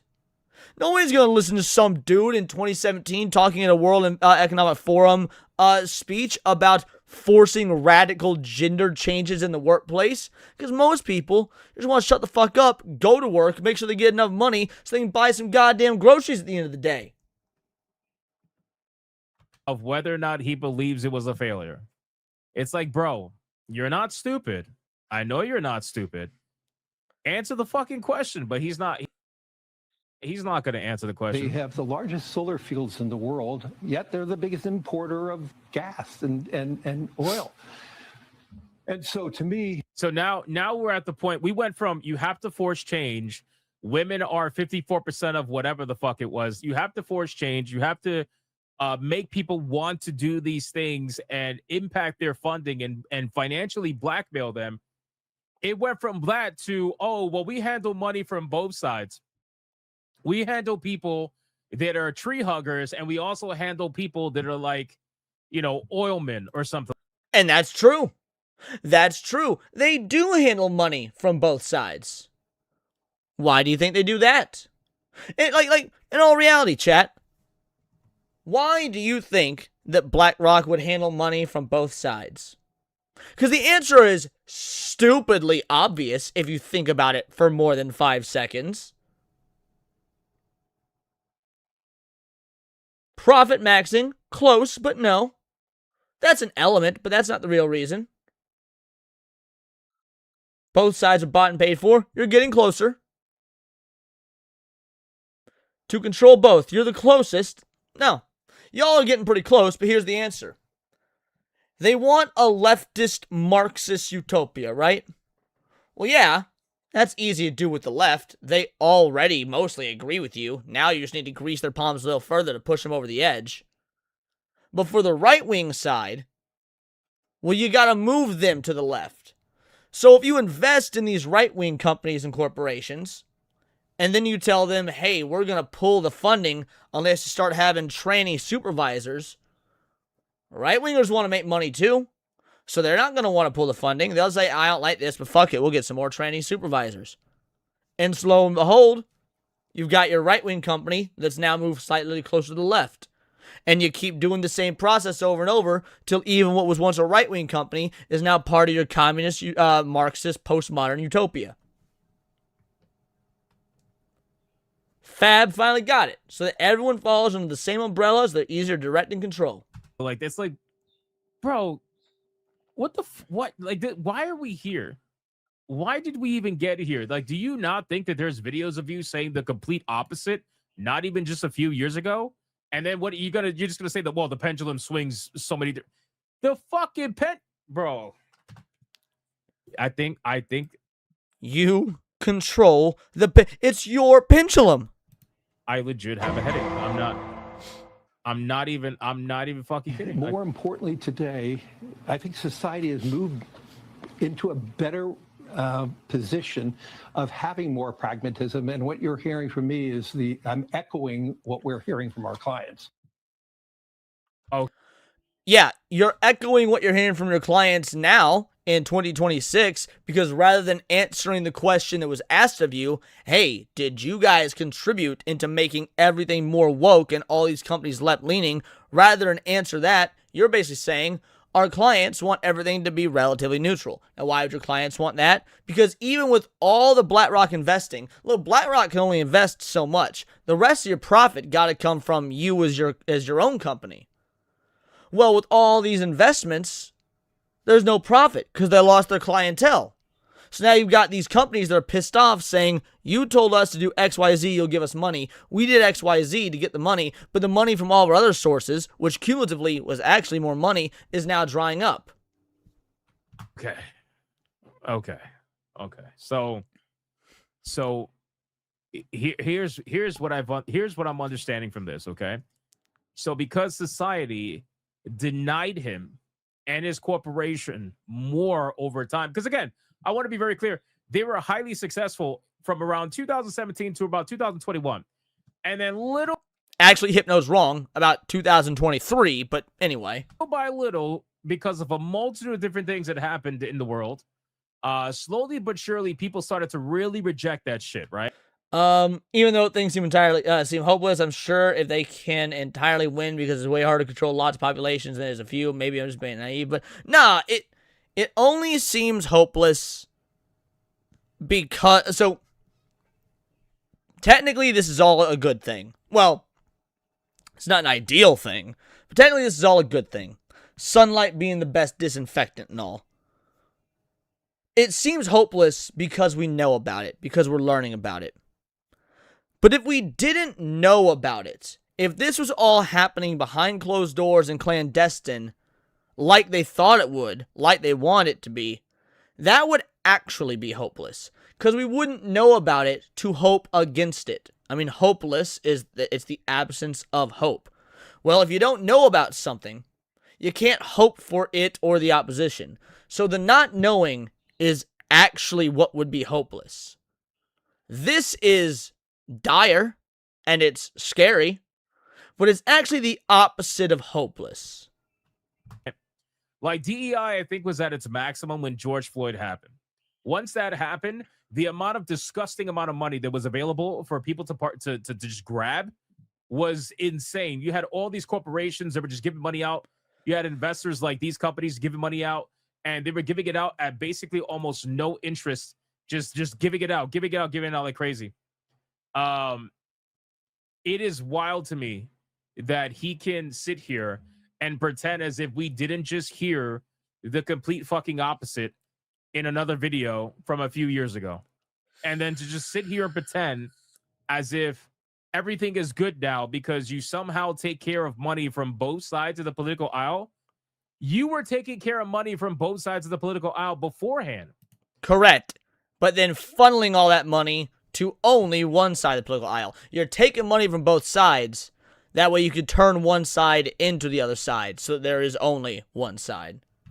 You were the one, your company was the one that decided to utilize that money as financial blackmail to then try to convince all these corporations to do certain things that they might not have wanted to do, especially certain things that were probably not going to be great for their public image or overall financial gain. You have these companies that were literally operating against their best interests sometimes because you were giving them more money than they've ever seen at some of the lowest interests that they've ever seen. So they decided to take the money now versus working on their product and hoping to make that amount of money at some point in time. These corporations have CEOs and executives that will always pick the money now. Correct. Thank you, Valkyrie. Can you move? There you go. Yes. These guys will always choose the money, with rare exception. Versus the money they could make 10 years from now. They rather do that because that way they get paid on it now and they get the money now versus waiting and hoping that it gets to that point.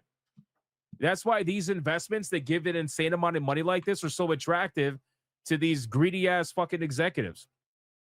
That's the reason why, right? They much rather get their bonus today than get their bonus 5 years from now. It's just, you don't know what's going to happen in 5 years, but you can always control right now. So that's what they tend to do. It's fucking crazy, man. Yeah, Mr. Hardcore Mode says USAID. USAID is only a small portion of the shit that USAID, not aid. was going down. Right? Like I forgot what the name of the what was it? I forgot. There was a name. Oh my god, man. There was a news outlet. I forgot what it was. Forgive me. There was a news outlet that Elon Musk discovered was actually being subsidized by USAID because nobody was actually subscribing to their news outlet. I remember that. And they're a big news outlet. I forgot which one it was. Forgive me. But almost Political. Yes, Political. Exactly. There you go. Political. Political literally made no fucking money. And the only reason why they were even around was because they were being subsidized by USAID money. If it wasn't for USAID money, they'd be fucking dead. And there's like a million Politicals. Not like just in news, but I'm talking like company-wise. There's a million companies out there that are surviving on USAID money. It's fucking crazy, man. It actually is fucking insane. So to tie this all into gaming, it's just like, again, BlackRock is heavily invested in a lot of these studios, and you'll have certain outlets gaslight you and tell you that this is not. And if here's a trick to following the money, people. Will you pick a spot, please? Here's the trick to following the money. If BlackRock or one of these firms are not investing in one of these gaming studios or gaming companies, they are investing in somebody who is investing in them. Someone in the chat on, I believe it was Friday, called it financial incest. Brilliant term. Brilliant terminology. Financial incest. So if you go and you look at Capcom, now to be fair, Capcom is directly invested by BlackRock, so they're not a great example, but you'll get what I'm saying. If you go and you look at Capcom, and you don't see BlackRock on the list of investors, but you see some rando investment corp that you don't know about, let's call them Investacorp. If you go look at who invests in Investacorp, you will then see BlackRock. So you got BlackRock will invest in Investacorp, will invest in Capcom. Now again, BlackRock actually openly invests in Capcom, so that's kind of irrelevant. But you just to show you guys how following the money actually works. Something is being forced, and the reason why exactly they do this Chai T, yes, is because a lot of these outlets either financially rely on companies like this, or they actually ideologically agree or align with whatever bullshit message Larry Fink and BlackRock were pushing. So you have people. Zidane is my favorite fab, but VD is great. You have people that eat up certain kind of ideologies, and eventually, well, they're not going to backtrack on that, so they're going to defend whoever is pushing that. And at the time, it was BlackRock, it was Vanguard. So they'll make it seem like it's this big conspiracy. Meanwhile, we literally just heard from the man's mouth twice now that they tried to do this, except the second time he downplays it and says, well, he's saying we take right-wing people money too. It's like, come on, man. Come on. Like, what the fuck are we talking about? So I wanted to show you this video because every once in a while, we need a reminder that this shit's not going anywhere. Somebody like Larry Fink and companies like BlackRock, they're chameleons, right? They're chameleons. I know BlackRock's getting sued right now. I don't know if anything's going to come from that. I've never pronounced it Zidane. To me, it's Zidane. Highly doubt it. It most likely will be a settlement because they have all the money in the world. But after a while, you have to realize like this. Yes, obligatory cancel Disney Plus. Exactly, Chai T. Shit's not going anywhere. They'll rename things. They'll move things around, and they'll wait. And that's how you get Bridge. They'll rename things. They'll move it around, and that's how you get Bridge. Wait until they feel like it's safe to do what they were doing 6 to 9 years ago.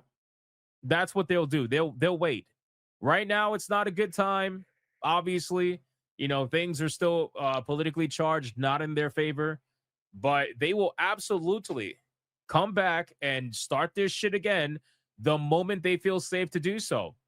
Realistically speaking, the moment they have probably like a Democrat president in office, they will absolutely come back and start all this shit again. And it'll probably be under a new name. Like, I know Kirsha talks about Bridge all the time and stuff. I get that.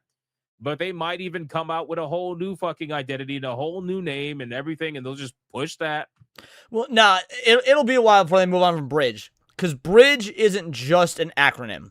Bridge is not just, it's not like cause DEI is a concept, right?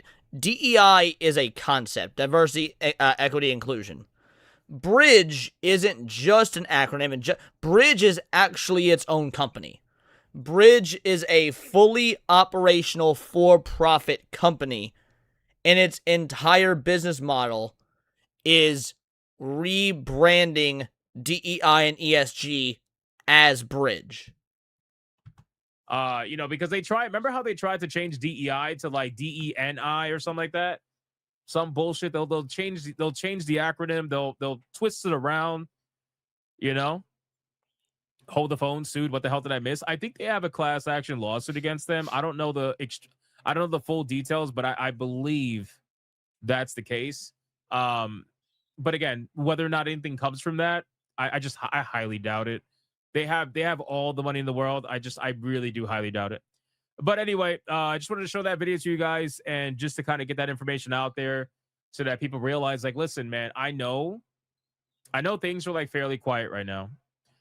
Within reason. Obviously, we have our Concords, we got our high guards and shit.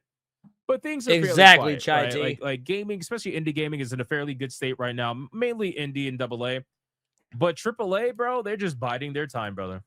They're biding their time. They're biding their time to do some dumb shit again.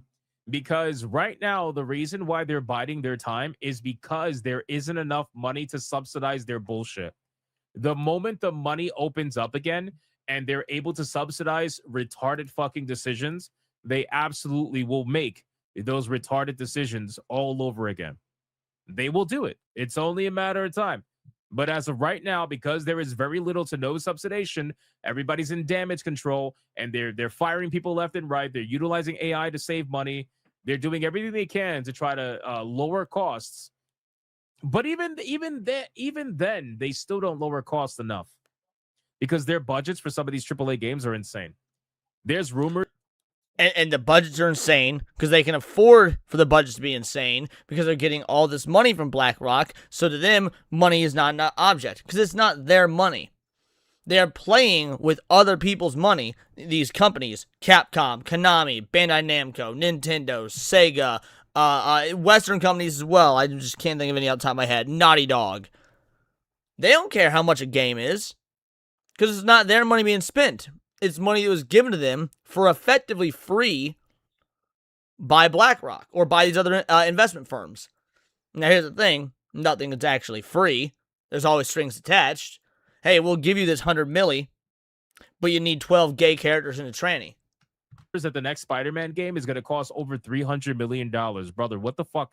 What the fuck are you spending? What the fuck are you spending over $300 million for on a Spider-Man game? You mean to tell me that all those side missions with the fucking deaf girl and Mary Jane, that's $300 million fucking dollars? Come on, bro. Crazy. What the fuck are we doing?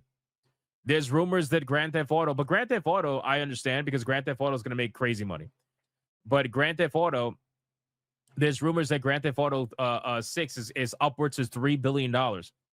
There's rumors going around right now that they paid. So far, they've paid over $2.2 billion in salaries just in salaries, not even including anything else, just salaries. $2.2 billion. So Grand Theft Auto 6 is going to be well over $3 billion in production budget, which is fucking astronomical. But again, it's Grand Theft Auto, right? Grand Theft Auto is going to make billions upon billions of dollars. Just is what it is. Especially when they resell it to you for the PS6 and the PS7 later down the line. you know that's going to happen. But yeah, it's crazy stuff, bro. It's crazy the amount of money they're making. And keep in mind, that's $300+ million, not including marketing and not including the fact that they fired people to replace them with AI, which we're going to get into right now. Excellent video from Hypno. Excellent video. I mean, for those that don't know, now you know. There's the link. Make sure you give it a like. That was from his gaming channel, so it doesn't do near the numbers of the main channel. So make sure you support it. Make sure you run it up. But, yeah, I mean, that's where we're at, man. This shit is, I can't even describe how incestuous it is. We've been talking about it for God knows how long. We've been trying to show people that this is what is happening. And so many people are still asleep to it. I don't know how to explain it. So many people are still asleep to it. So, that being said, I think we're going to wrap up here. We've been going for damn near 3 hours. I don't normally do 3 hours on a Monday. I normally do 2 hours. So we're going to wrap it here. Man, shout out. We got so many new subs this stream. We got so many new subs this stream. Y'all are legends. Thank you. Truly thank you. Let me see who we're going to raid. Let me see who's live. How many people are still watching? Let me see. There's 61 of you guys watching. It's a pretty good number. It's a pretty good number. Let me see who's live. Let's give somebody a raid. Let's give Sevi a raid. Alrighty. Sending on over to Sevi. I want everybody to say Vital Idol Raid in the chat. And I will see you guys tomorrow for Tinfoil Haters. Oh, and before you go, your boy is working on another scripted, edited, legit YouTuber video. Okay? Not just a clip, stream a clip. Not just a clip stream, right? Not just a react video. Actual big time scripted, edited video about the Sonic the Hedgehog VTuber Mia, who was attempted to be canceled recently. So that's going to be fun. I'm probably going to be editing for like 6 hours tonight, but it is what it is. Anyway, tell Sevi, Vital Idol Raid. Shout out to all you that donated. Thank you so much. All the new subs. And until next time, it's all here in the Nerdosphere. And this has been Words of Paradise.